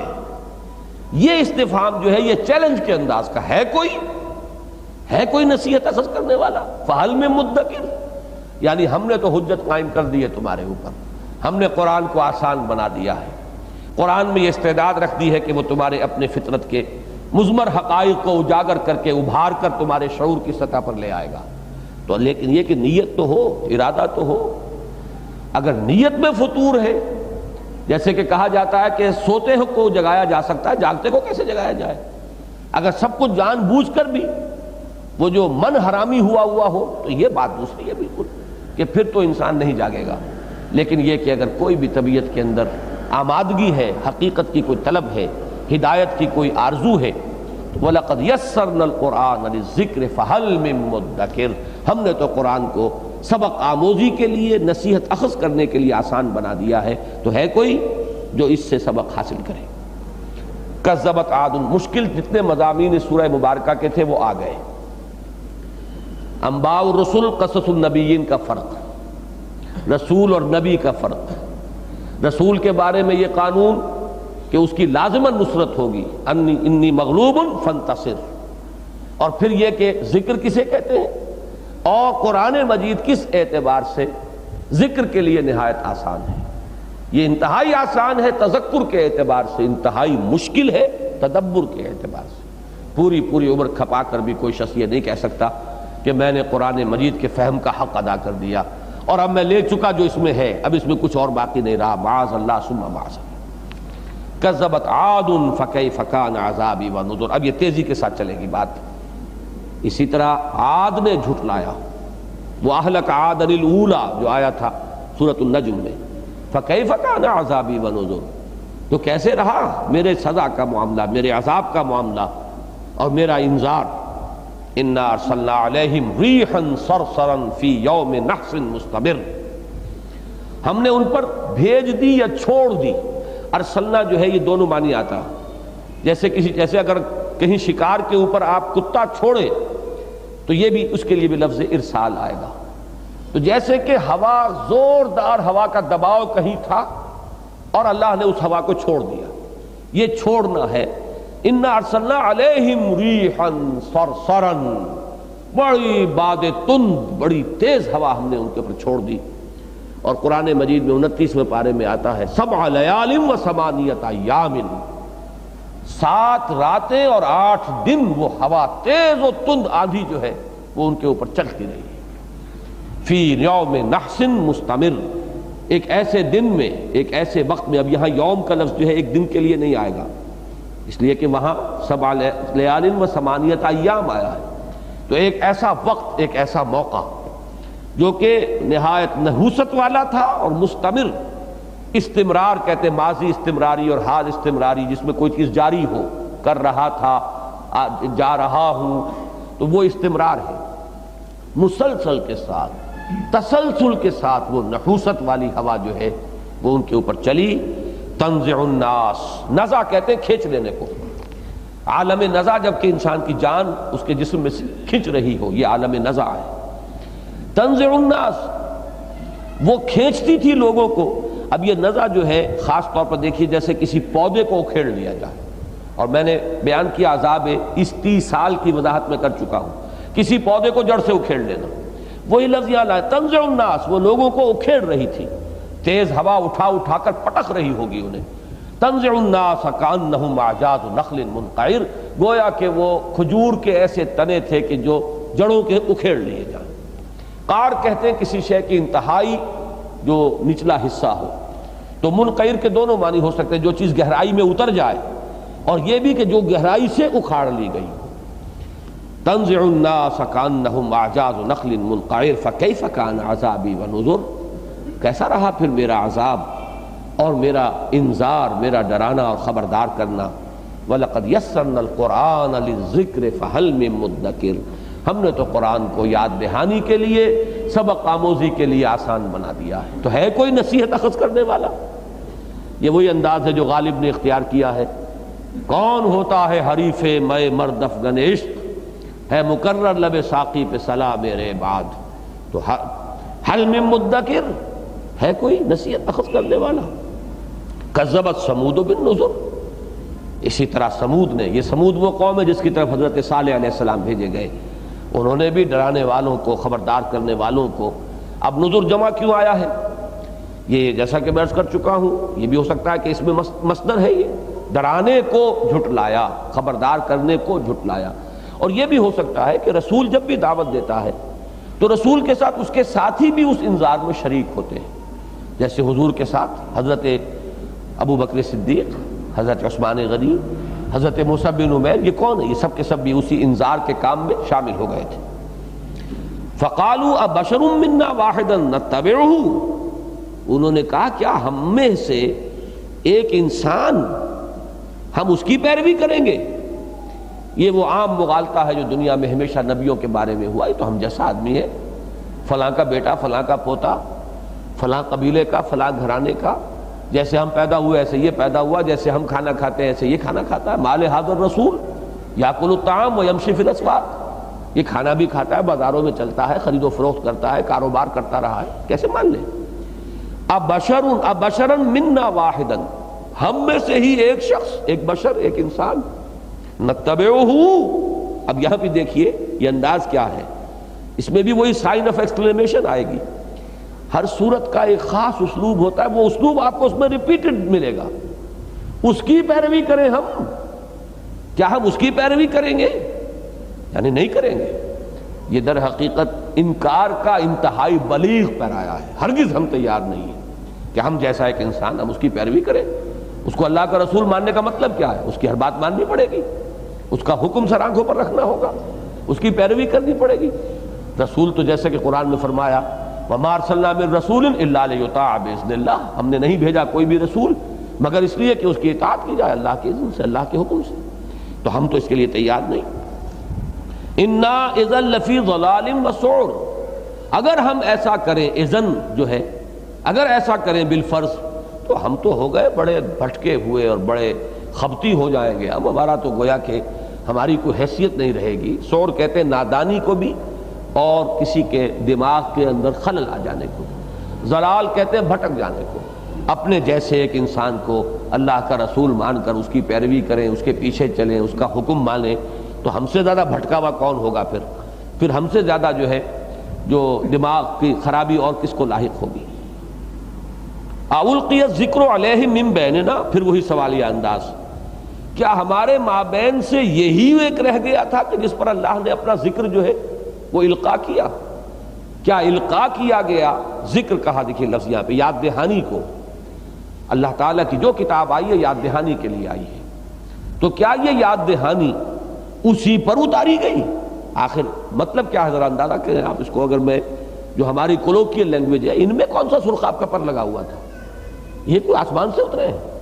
اگر اللہ کو وحی نازل کرنی تھی تو ہم پہ کر دیتا، ہمارے بڑے بڑے چودھری ہیں ان پر کرتا، بڑے سردار ہیں ان پر کرتا، جیسے کہ لوگوں نے کہا قریش نے کہ لولا انزل ھذا القرآن علی رجل من القریتین عظیم، مکہ اور طائف اتنے بڑے بڑے شہر، اس میں بڑے بڑے لوگ ہیں، بڑے چودھری ہیں، سردار ہیں، سرمایہ دار ہیں، جتھے والے ہیں، جتھے دار ہیں، ان پر کیوں نہیں قرآن نازل کیا گیا؟ یہ یتیم، آمنہ کا لال اور بنی ہاشم کا یتیم، کوئی دولت نہیں، کوئی مال نہیں، کوئی ثروت نہیں، کوئی حیثیت نہیں، ان میں کون سا سرخاب کا پر لگا ہوا تھا کہ انہیں چنا اللہ نے؟ بالکل وہ انداز ہے۔ اُلقی الذکر علیہ من بیننا، کیا ہمارے مابین سے، فرام امنگسٹ اس من بیننا، انہی کو چوز کیا گیا ہے؟ یہی بہت جو ہے اللہ کو پیارے ہوئے کہ ذکر ان پر القا کیا گیا۔ بل ہوا کذاب نشر، نہیں، یہ جھوٹا ہے اور شیخی خورا ہے، خامخواہ اترا رہا ہے، یہ بہت اپنے آپ بن رہا ہے، یوں کہیے بن رہا ہے، یہ سب جھوٹ ہے اور تصنع ہے، اور یہ اپنی بڑائی کے لیے اور اپنی ذاتی جو ہے وجاہت قائم کرنے کے لیے یہ جھوٹ گھڑ رہا ہے۔ سَيَعْلَمُونَ غَدًا مَنِ الْكَذَّابُ الْأَشِرُ، جان لیں گے یہ کل کہ کون ہے کذاب اور اشر، کون ہے جھوٹا۔ اب اس میں جو غضب اللہ کا جو مضمر ہے، جو انداز ہے، یہاں پہ یہ نہیں بتایا گیا کہ یہ بات کہہ دی گئی، میرا گمان یہ ہے واللہ عالم کہ یہ الفاظ سن کر حضرت صالح علیہ السلام پر کچھ طبیعت کے اندر ملال اور رنج کی کیفیت جو ہے وہ پیدا ہوئی ہوگی۔ جیسے حضور کو جب کہتے تھے مجنون تو حضور ملول ہوتے تھے، غمگین ہوتے تھے۔ سورہ نون، سورہ قلم بھی جس کا نام ہے، اس کے شروع میں حضور کی دلجوئی کے لیے آیات اتری ہے نا، نون والقلم وما یسطرون ما انت بنعمت ربک بمجنون وان لک لاجرا غیر ممنون وانک لعلی خلق عظیم۔ اے نبی آپ کیوں رنجیدہ ہوتے ہیں، کیوں غمزدہ ہوتے ہیں؟ ان کے کہنے سے کوئی معاذ اللہ آپ مجنون تو نہیں ہو جائیں گے؟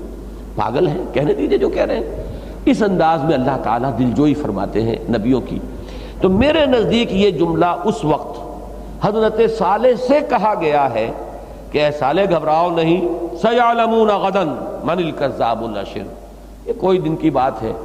جیسے کہ وہاں بھی سورہ نون میں بھی آیا فَسَتُبْصِرُ وَيُبْصِرُونَ بِأَيِّكُمُ الْمَفْتُونُ، ان قریب ہے نبی آپ بھی دیکھ لیں گے، یہ بھی دیکھ لیں گے کہ دماغ کس کا پھر گیا تھا، کس کو خلل دماغی کا عارضہ ہو گیا تھا۔ یہ سب چند دن میں کھل جائے گی بات۔ آخر کتنے سال لگے غزوہ بدر تک؟ سورہ نون کے نزول سے لے کر غزوہ بدر تک 12 سال ہوں گے، 13 ہوں گے۔ 12-13 سال کی مدت کیا ہوتی؟ پتہ چل گیا کون کیا ہے، کون کتنے پانی میں ہے۔ تو یہاں پر بھی اسی انداز میں حضرت صالح سے یہ الفاظ اس وقت کہے گئے، سَيَعْلَمُونَ غَدًا، اس لیے کہ غدن کا لفظ آ رہا ہے، کل ہی، یہ چند دن کی بات ہے۔ اے صالح، اے نبی گھبرائیں نہیں، دیکھ لیں گے، یہ ان کو معلوم ہو جائے گا کہ کون ہے کذاب اور کون ہے اشر، کون ہے جھوٹا لپاٹیا اور بننے والا اترانے والا شیخ خورا۔ انا مرسل الناقۃ فتنۃ لہم، ہم بھیجنے والے ہیں ایک ناقہ، ایک اونٹنی ان کے لیے آزمائش کے طور پر۔ یہ ایک خاص معجزہ تھا جو حضرت صالح علیہ السلام کو دیا گیا کہ ان کے مطالبے پر انہوں نے کہا ہمیں نشانی دکھائیے، کیا نشانی چاہتے ہو؟ انہوں نے کہا یہ چٹان کوئی بہت بڑی چٹان تھی، پہاڑی علاقہ ہے وہ بھی مدائن صالح کے نام سے مشہور ہے وہ علاقہ۔ غزوہ تبوک کے وقت حضور صلی اللہ علیہ وسلم اس علاقے سے گزرے ہیں اپنی فوج کو لے کر، اور اب بھی ان کے کھنڈرات موجود ہیں، پہاڑوں کے اندر انہوں نے تراش کر اپنے لیے محل بنائے تھے۔ تو وہ اسی طرح ایک بڑی چٹان کوئی تھی، تو کہا انہوں نے کہ اس میں سے ابھی ایک اونٹنی برآمد ہو اس پہاڑ کے اندر سے، اور وہ ہو بھی گابن اونٹنی حاملہ۔ تو اللہ تعالیٰ نے ان کے اس کہنے کے مطابق، ان کے مطالبے کے عین مطابق وہ معجزہ عطا کیا۔ انا مرسل الناقۃ، ہم بھیجنے والے ہیں اس ناقہ کو، فتنۃ لہم، یہ ان کے لیے اب آخری آزمائش ہوگی، اللہ کی طرف سے ان کا آخری ٹیسٹ ہے۔ فرتقبہم، تو اے نبی، اے صالح علیہ السلام، اب ذرا آپ فرتقبہم واصطبر، ذرا صبر سے کام لیجئے اور ذرا نگرانی کیجئے، دیکھتے جائیے۔ ترجمہ ہوگا اب آپ تیل دیکھیے، تیل کی دھار دیکھیے، اب دیکھیے کہ وہ جیسے ہم کہتے ہیں محاورے میں اب اونٹ کس کروٹ بیٹھتا ہے، ہم اونٹنی بھیجنے والے ہیں، اس کے بعد جو کچھ ہوگا وہ آپ کے سامنے آ جائے گا۔ وَنَبِّئْهُمْ، اور ان کو بتا دیجئے، خبردار کر دیجئے۔ یہ نبع سے باب تفعیل ہے، تنبیہ، نبع ینبئ تنبیئا، کسی کو اچھی طرح خبردار کر دینا، کان کھول کر ان کو بتا دیجئے اچھی طرح، کوئی ابہام نہ رہ جائے، ان الماء قسمۃ بینہم، کہ اب پانی تقسیم ہوگا ان کے مابین، باری مقرر ہو جائے گی۔ عام طور پر روایات میں جو بات آئی ہے وہ یہ ہے کہ وہ اونٹنی جو ہے اتنا پانی پیتی تھی کہ ان کا جو کنواں تھا جب وہ پانی پیتی تھی تو سارا کنواں خالی ہو جاتا تھا. تو طے یہ کیا گیا حضرت صالح علیہ السلام کے ذریعے سے اللہ نے کہلوا دیا ایک دن یہ اونٹنی پانی پیے گی اور ایک دن تمہاری تمام جو باقی جانور ہیں وہ پانی پیئیں گے. یہ تقسیم رہے گی. اب ظاہر بات ہے معجزہ ان کی نگاہوں کے سامنے ہوا, ان کے مطالبے کے مطابق ہوا, تو ان کو خوف اور دہشت تو تھی. پھر اونٹنی بھی وہ اونٹنی سی اونٹنی تھی جو پورے کنویں کو پی جاتی تھی. اس اعتبار سے حقیقت مبرہن ہو گئی, ہر چیز جو ہے ان کے سامنے دو چار کی طرح ہے. تو ان کو بتا دیجئے وَنَبِّئْهُمْ أَنَّ الْمَاءَ قِسْمَةٌ بَيْنَهُمْ كُلُّ شِرْبٍ مُحْتَضَرٌ, ہر باری پر حاضری ہوگی. یہ جو باری مقرر کر دی گئی ہے اس پر حاضر ہونا ہوگا, اس سے ادھر ادھر ہوئے تو تمہاری شامت آ جائے گی. اس سے اندازہ یہ ہوتا ہے کہ ان پوری قوم کے اوپر خوف طاری ہوا, وہ ہراساں ہو گئے, ان میں سے کسی کو جرأت نہیں ہوئی. فَنَادَوْا صَاحِبَهُمْ, اب کوئی ان کا بڑا سردار تھا, وہ بڑا چودھری سرکش قسم کا, اس قوم کا ابو جہل کہیے, کہ انہوں نے اس کو پکارا اور فریاد کی کہ یہ تو ہم مارے گئے, ایک دن پوری جو ہے ہماری یہ اونٹنی جو ہے صالح کی یہ پانی پی جاتی ہے اور ہمارے جانور پیاسے رہتے ہیں. فَنَادَوْا صَاحِبَهُمْ فَتَعَاطَىٰ فَعَقَرَ, وہ تھا کوئی سرکش بہت ہی بد دماغ انسان کہ جس نے ہمت کی, آگے بڑھا, اس نے پکڑا اس اونٹنی کو اور اس کی کونچیں کاٹ دیں, اسے ہلاک کر دیا.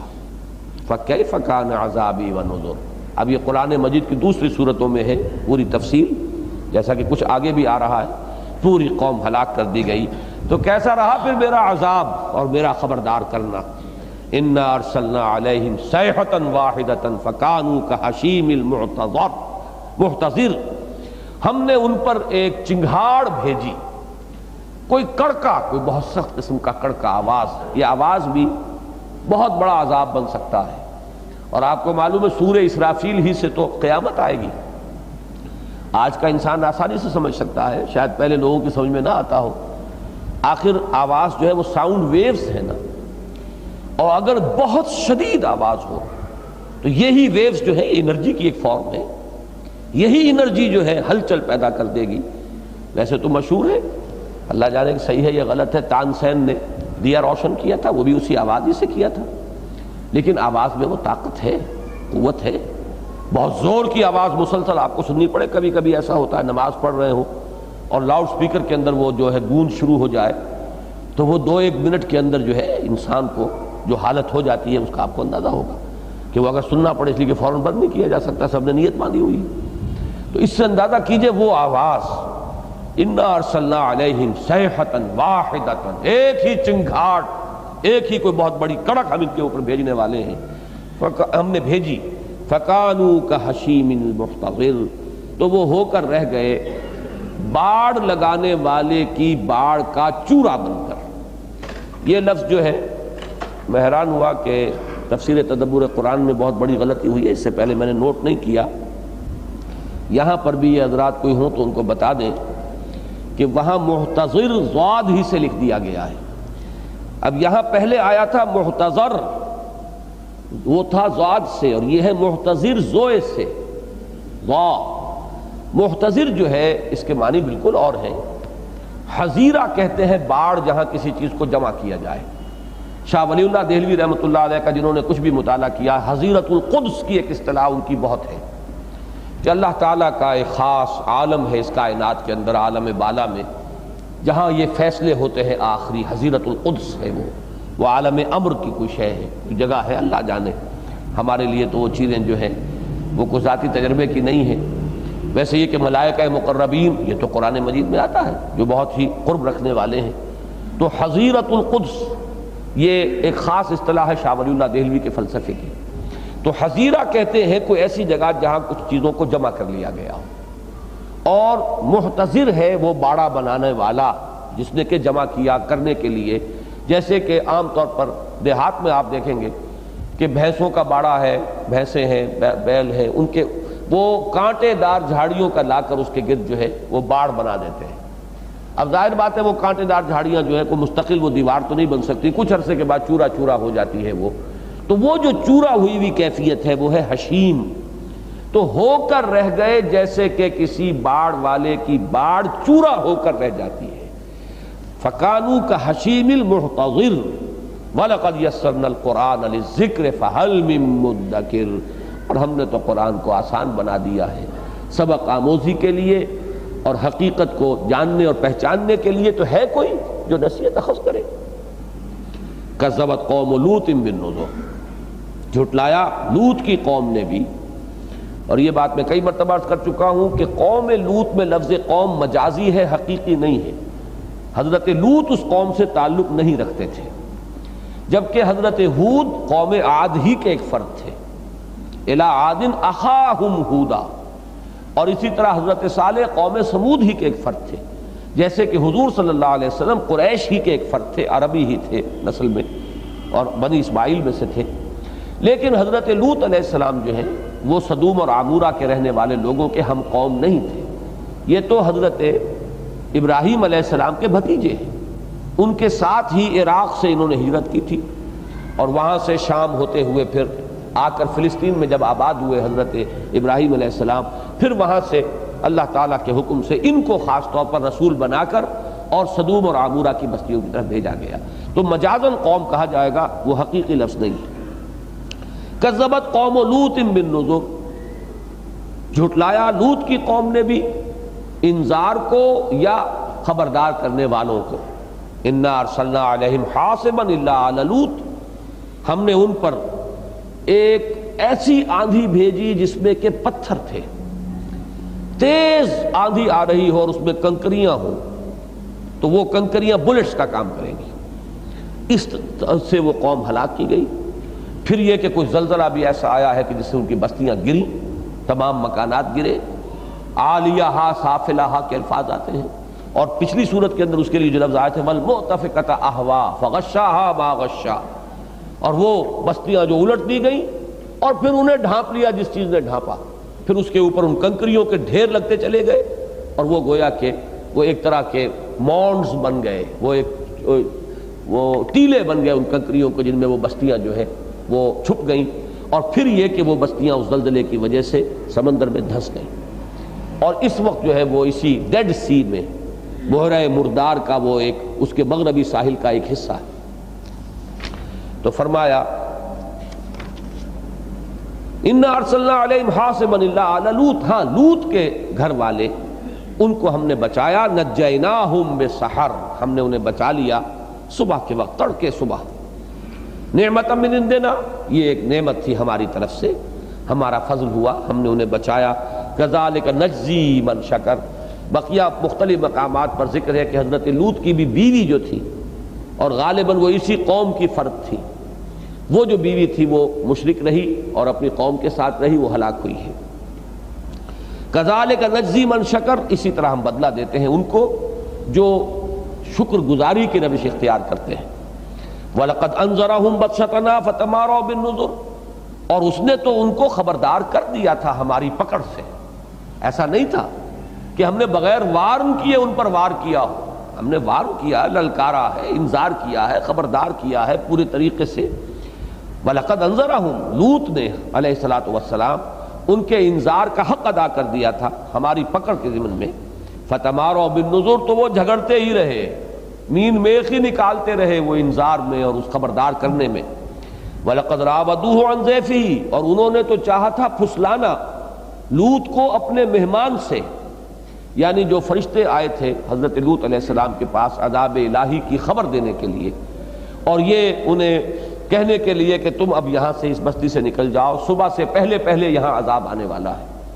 وہ نہایت خوبصورت لڑکوں کی شکل میں اللہ تعالیٰ نے ان فرشتوں کو بھیجا تھا، یہ آخری حجت ان پر قائم کرنے کے لیے کہ وہ پھر جس طریقے سے ان کے اندر وہ بدکاری کا جو وصف راسخ ہو چکا تھا، اس کی وجہ سے انہوں نے پوری کوشش کی کسی طرح لوط ہمیں یہ جو لڑکے ہیں خوبصورت یہ ہمارے حوالے کر دے۔ وَلَقَدْ رَاوَدُوهُ عَنْ ضَيْفِهِ فَطَمَسْنَا أَعْيُنَهُمْ، بعض روایات میں آتا ہے کہ حضرت لوط علیہ السلام، تو یہ تو تفصیل قرآن میں بھی ہے کہ بہت دل گرفتہ ہوئے کہ میرے مہمانوں کے ساتھ اب یہ لوگ جو ہیں باز آنے والے نہیں ہیں، ان کے دماغوں کے اوپر شیطانی جنون سوار ہے، تو بڑے ملول تھے۔ تو فرشتے نے کہا کہ آپ گھبرائیں نہیں، یہ ہمارے قریب نہیں آ سکتے، اور ایک فرشتے نے ذرا اپنا ہاتھ یوں پھیلایا ہے اور اس سے ان سب کی بینائی سلب ہو گئی۔ یہ ہے جس کا ذکر کیا گیا ہے، فَطَمَسْنَا أَعْيُنَهُمْ، ہم نے ان کی نگاہوں کو برابر کر دیا، ان کی آنکھوں کو مٹا دیا۔ فَذُوقُوا عَذَابِي وَنُذُرِ، اور یہ گویا کہ اس وقت الفاظ کہے گئے اب چکھو میرا عذاب اور میرے انذار کا انجام، اپنی شامت اعمال۔ وَلَقَدْ صَبَّحَهُمْ بُكْرَةً عَذَابٌ مُسْتَقِرٌ، صبح یصبح صبح سے باب تفعیل ہے۔ عام طور پر عرب میں جب لوٹ مار ہوتی تھی تو جن کو آپ انگریزی میں کہتے ہیں small hours of the morning, یہ جو انتہائی غفلت کا وقت ہوتا ہے، آپ کو معلوم ہے کہ مریض انتہائی تکلیف میں ساری رات اس کی گزری ہو، لیکن صبح کو آ کے 4 بجے 5 بجے اس کے اوپر ایک آتا ہے اطمینان کا کچھ نہ کچھ وقت، اس سے نیند آ جاتی ہے، کچھ نہ کچھ سوتا ہے، مریض کتنا ہی تڑپا ہو رات بھر، لیکن یہ کہ صبح کو کچھ نہ کچھ، تو وہ غفلت کا وقت ہوتا ہے۔ اس غفلت کے وقت میں وہ ڈاکے مارتے تھے، اور جب غارت گری کرتے تھے قبائلی، ایک قبیلہ دوسرے قبیلے پر، تو اس وقت آ کر وہ ان پر شب خون مارتے تھے، بلکہ شب خون کے بجائے صبح خون کہنا چاہیے اسے۔ تو یہ اسی طرح کا معاملہ ہوا کہ عذاب الہی بھی عین اسی وقت ان کے اوپر نازل ہوا۔ وَلَقَدْ صَبَّحَهُمْ بُكْرَةً، اور ایک صبح کے وقت، صبح سویرے سویرے چھاپا مارا ان پر، عذاب مستقر، ایک عذاب نے جو ٹھہر جانے والا تھا، ٹک جانے والا عذاب تھا، وہاں آیا، اور پھر یہ نہیں کہ ایک جھونکا آئے اور گزر جائے، بلکہ وہ عذاب آیا اور اس عذاب نے وہاں ڈیرے لگا دیے۔ فَذُوقُوا عَذَابِي وَنُذُرِ، تو چکھو اب میرے عذاب کا مزہ اور میرے خبردار کرنے کا انجام۔ وَلَقَدْ يَسَّرْنَا الْقُرْآنَ لِلذِّكْرِ فَهَلْ مِن مُدَّكِرٍ، اور ہم نے تو قرآن کو یاد دہانی کے لیے اور سبق آموزی کے لیے آسان کر دیا ہے، تو ہے کوئی نصیحت اخذ کرنے والا؟ وَلَقَدْ جَاءَ فِرْعَوْنَ النُّذُرُ، اور ہم نے آل فرعون کے پاس بھی بھیجے اپنے ایلچی، اپنے خبردار کرنے والے، یا ہم نے آیا فرعون کے پاس بھی ہمارا انذار، نذر کے معنی دونوں جو میں نے عرض کیے ہیں تو دونوں ترجمے ہو سکتے ہیں۔ کذبوا بآیاتنا کلھا، انہوں نے جھٹلا دیا ہماری ساری آیات کو۔ یہ آیات جو ہے 9 نشانیاں مشہور ہیں حضرت موسیٰ علیہ السلام کی، جس کا کہ سورہ بنی اسرائیل کے آخر میں ذکر ہے، اور تفصیل اس کی جو ہے وہ سورہ اعراف میں ہے۔ 2 تو معجزے وہی تھے انیشل جو دے کر حضرت موسیٰ علیہ السلام کو بھیجا گیا ہے کہ اب جاؤ یہ 2 نشانیاں لے کر، اذھبا بآیاتنا، اب ہماری یہ نشانیاں لے کر تم دونوں بھائی جاؤ، تم دونوں کو ہم نے رسالت کے منصب پر فائز کیا۔ ایک عصا کا معجزہ اور ایک وہ جو ید بیضا کا معجزہ ہے۔ پھر جو نشانیاں دکھائی گئی ہیں، کبھی ٹڈی دل آیا ہے ان پر، کبھی قحط ہو گیا ہے، کبھی خون کا ان کے اوپر جو ہے بارش ہوئی ہے، کبھی سیلاب آ گیا ہے، تو مختلف نشانیاں۔ تو فرمایا کہ انہوں نے کذبوا بآیاتنا کلھا، ہماری تمام آیات کو جھٹلا دیا۔ فاخذناہم اخذ عزیز مقتدر، تو ہم نے پکڑا انہیں، اور وہ پکڑنا تھا ایک بڑے زبردست با اختیار قوت والے کا پکڑنا، یعنی یہ نہیں کہ ایک کسی کو سزا دینا چاہے نہ دے پائے، کسی کے لیے وارنٹ گرفتاری ایشو تو ہو جائے لیکن گرفتاری بالفعل نہ ہو۔ اخذ عزیز مقتدر، صاحب قدرت اور صاحب اختیار ہستی کا پکڑنا پکڑا۔ اب یہاں سے تو انباء الرسل جو ہے اس کا سلسلہ تو ختم ہو گیا، اب گفتگو شروع ہو رہی ہے قریش سے، کفار مکہ سے، مشرکین جو محمد الرسول اللہ صلی اللہ علیہ وسلم کے مخاطبین تھے۔ اکفارکم خیر من اولئکم، کیا تمہارے کافر بہتر ہیں ان کافروں سے؟ یعنی اگر ہم نے آل فرعون کو نہیں بخشا، اگر ہم نے قوم عاد کو نہیں بخشا، اگر ہم نے قوم سمود کو نہیں چھوڑا، وَثَمُودَ فَمَا أَبْقَى جو سورۃ النجم میں آیا، اور ہلاک کیا سمود کو اور نہیں باقی چھوڑا، تو آخر تمہارے اندر اب یہاں وہ لفظ جو ہے یہاں پلٹ کر آئے گا وہ محاورہ، تم میں کون سا سرخاب کا پر لگا ہوا ہے کہ قدرت خداوندی اور اللہ تعالیٰ کی سنت اور اس کا قانون جو ہے وہ تمہارے بارے میں بدل جائے گا۔ اکفارکم خیر من اولئکم، کیا تمہارے کافر، تمہارے متمرد، تمہارے یہ مشرک، تم میں سے جو لوگ کفر پر اڑ گئے ہیں، کیا یہ بہتر ہیں کسی اعتبار سے ان سے؟ ام لکم براءۃ فی الزبر، یا تمہارے لیے کوئی براءت لکھی ہوئی ہے اگلی کتابوں میں، کوئی چھوٹ لکھی ہوئی ہے، وہ اللہ کی طرف سے ضمانت ہے کہ عذاب صرف قوم نوح اور قوم ہود اور قوم صالح اور قوم لوط پر آئے گا اور تم پر نہیں آئے گا؟ یا تو اب دو ہی رستے ہو سکتے ہیں، یا تو تم بہتر ہو ان سے، یا بہتر تو نہیں ہو لیکن تمہیں کوئی خاص کنسیشن ملا ہوا ہے، تمہیں اللہ تعالیٰ کی طرف سے کوئی خاص ضمانت ملی ہوئی ہے۔ یہ دونوں کے دونوں اگرچہ پھر وہ استفہام ہے لیکن استفہام انکاری اس کو کہیں گے، نہیں ہے ایسا، نہ تم ان سے بہتر ہو اور نہ ہی تمہارے پاس اللہ کی طرف سے کوئی ضمانت جو ہے وہ موجود ہے کسی کتاب کے اندر کہ تمہارے لیے کوئی استثنائی سلوک ہوگا۔ اب تیسری شکل کیا ہے، اب غور کیجئے، ام یقولون نحن جمیع منتصر، اے نبی کیا ان کا یہ خیال ہے، دیکھیے پہلی آیت میں ان سے براہ راست خطاب تھا، اکفارکم خیر من اولئکم ام لکم براۃ فی الزبر، یہ اسلوب ہے قرآن کا کہ مشرکین سے جن سے اللہ تعالیٰ کلام کرنا پسند ہی نہیں کرتا، جسے ہم کہتے ہیں محاورے میں منہ لگانا پسند نہیں کرتا، ایک بات کہتے ہی فوراً رخ جو ہے اب حضور کی طرف، اور ان کا ذکر اب ہو رہا ہے غائب کے صیغے میں، ام یقولون، اے نبی کیا ان کا یہ خیال ہے، یقولون کیا یہ کہتے ہیں، مراد کیا ان کا یہ خیال ہے، ام یقولون نحن جمیع منتصر کہ ہم بڑی جمعیت والے ہیں، ہماری قوت ہے، ہم بدلہ لے سکتے ہیں، ہم انتقام لے سکتے ہیں، یعنی ہمارے اوپر کہیں سے کوئی عذاب نہیں آ سکتا، ہم پر کہیں سے کوئی مصیبت نہیں آ سکتی، سیہزم الجمع ویولون الدبر، ان قریب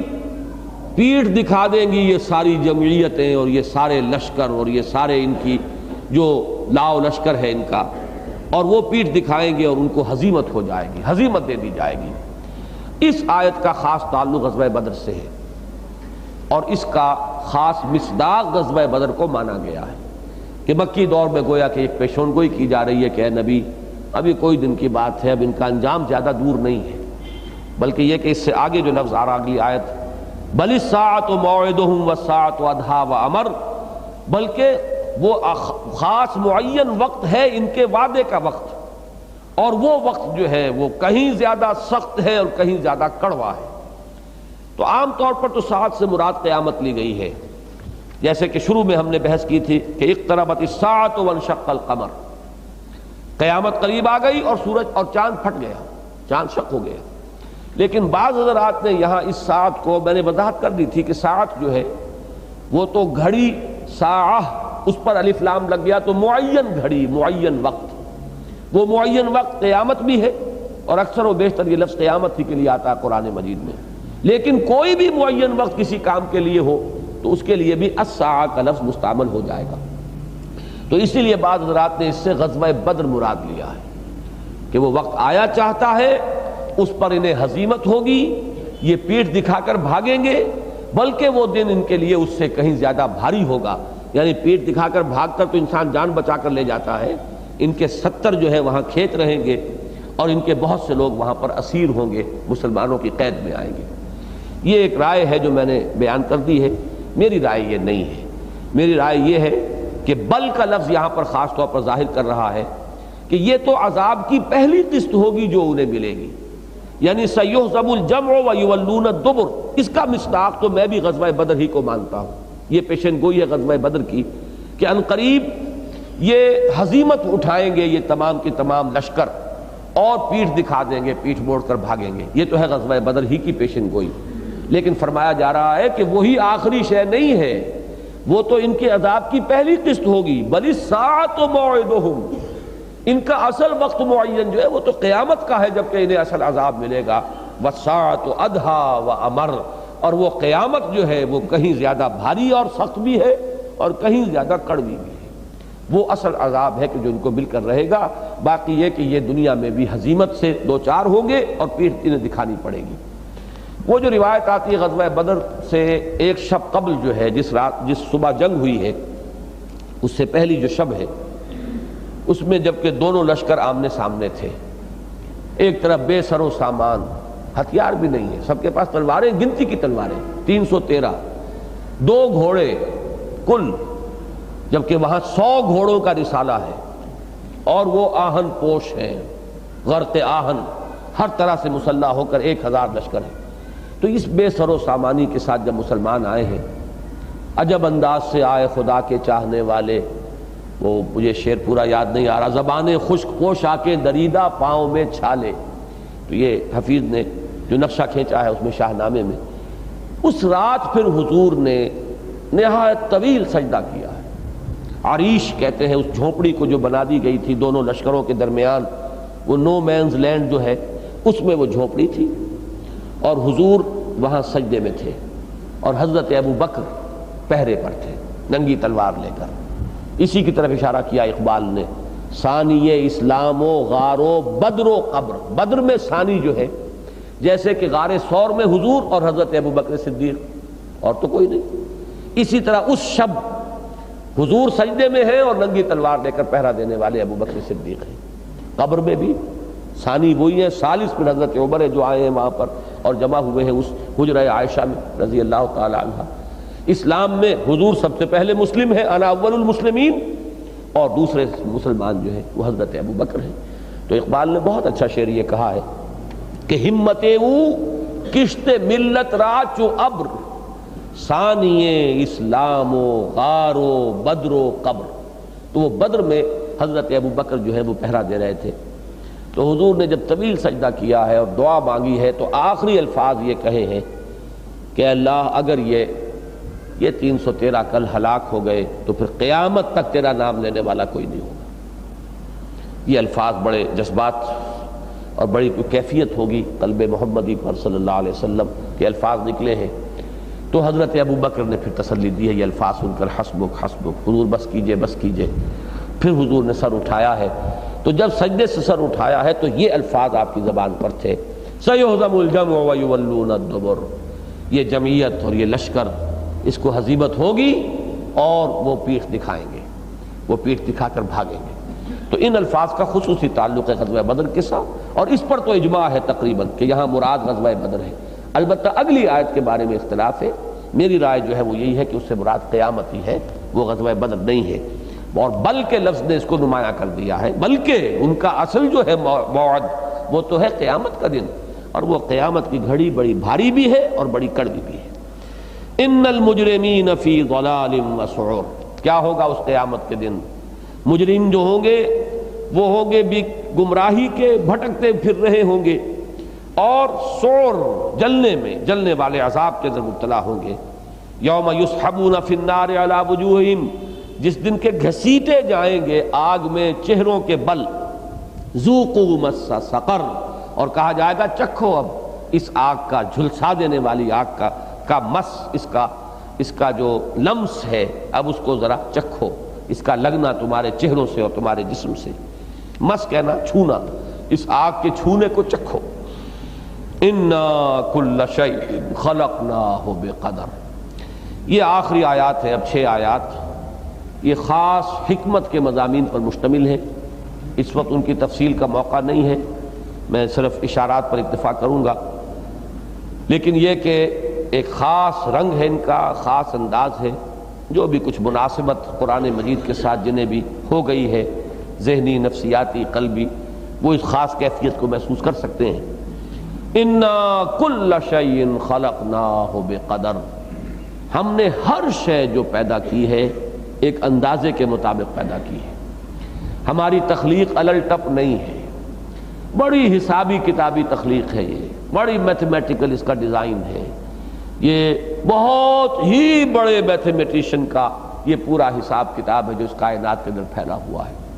بڑے سے بڑا حساب دان جو ہے وہ اس کو دیکھ کر اور وہ اس کی نگاہیں چکا چوندھ ہو کر رہ جاتی ہیں۔ پھر یہ کہ اندازے کا کیا ٹھکانہ ہے، آپ ذرا اندازہ کریں کہ اگر یہ بہت سے فیکٹس اینڈ فگرز آپ نے پڑھے ہوں گے، بعض مچھلیوں کی جو ریپروڈکشن کا ریٹ ہے وہ اتنا ہے کہ اگر کہیں چیکس نہ ہو اس پر نیچرل، تو چند سالوں کے اندر اندر اس پوری زمین سے زیادہ حجم جو ہے اس مچھلی کا ہو جائے گا۔ کون قوت ہے جو اس کو روکے ہوئے؟ ایک خاص ٹھہراؤ پر، ایک خاص اندازے پر، ایک خاص مقدار، ایک خاص بیلنس، ایک خاص توازن، اس سے آگے نہیں بڑھ سکتے۔ یہ چیزیں جو ہیں یہ ایک قدرت، انا کل شیء خلقناہ بقدر، ہر چیز کا ایک اندازہ معین کیا ہے، مقرر کیا ہے، اس سے تجاوز نہیں ہو سکتا۔ وما امرنا الا واحدۃ کلمح بالبصر، اور ہمارا امر نہیں ہے مگر آنکھ کا ایک مرتبہ ادھر سے ادھر ہو جانا۔ یہ امر در حقیقت اب ایک اصطلاح ہے قرآن کی، چونکہ پہلے میں آیا ہے خلق اور یہ ہے امر، اور سورہ اعراف کی ایک آیت میں آیا ہے الا لہ الخلق والامر۔ یہ دو عالم بالکل جدا ہیں، ایک عالم خلق ہے، اسے ہم عالم مادیات کہہ سکتے ہیں، ایک عالم امر ہے، اللہ کے فیصلوں کی تنفیذ ہوتی ہے، اور اللہ کی تنفیذ اس میں کوئی پلک جھپکنے جتنی دیر بھی نہیں لگتی۔ روح کا تعلق عالم امر سے ہے، وحی کا تعلق عالم امر سے ہے۔ یسألونک عن الروح قل الروح من امر ربی۔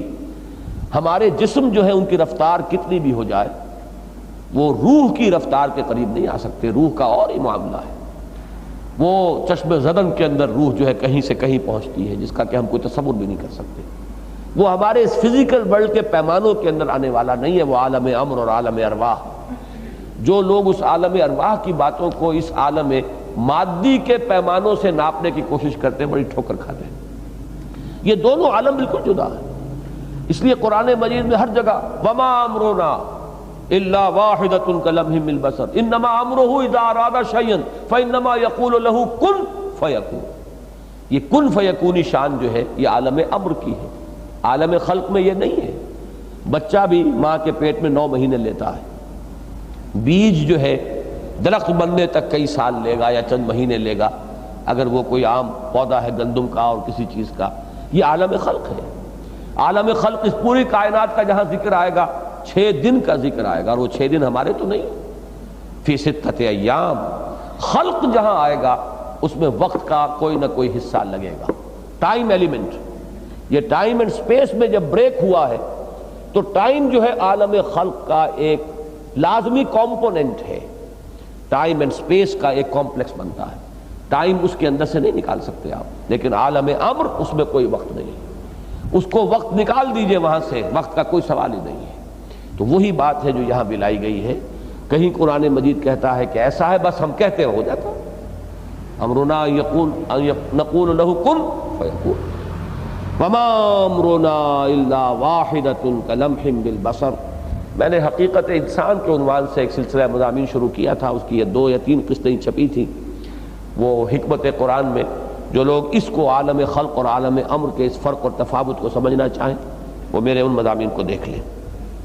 وَلَقَدْ أَهْلَكْنَا أَشْيَاعَكُمْ فَهَلْ مِن مُدَّكِرٍ، اور ہم نے تو ہلاک کیا ہے لوگوں تمہارے جیسوں کو۔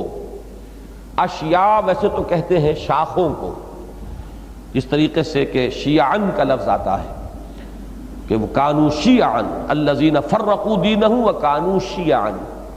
شائع ہو جانا بھی یہی ہے کسی چیز کا پھیل جانا، تو جیسے درخت کی شاخیں پھیل جاتی ہیں، یہ گویا کہ یہ کسی شے کا شائع ہونا ہے۔ تو یہاں پر وہ لفظ آ رہا ہے، ظاہر بات ہے کہ درخت کی ایک شاخ دوسری شاخ کے ساتھ ایک تعلق رکھتی ہے۔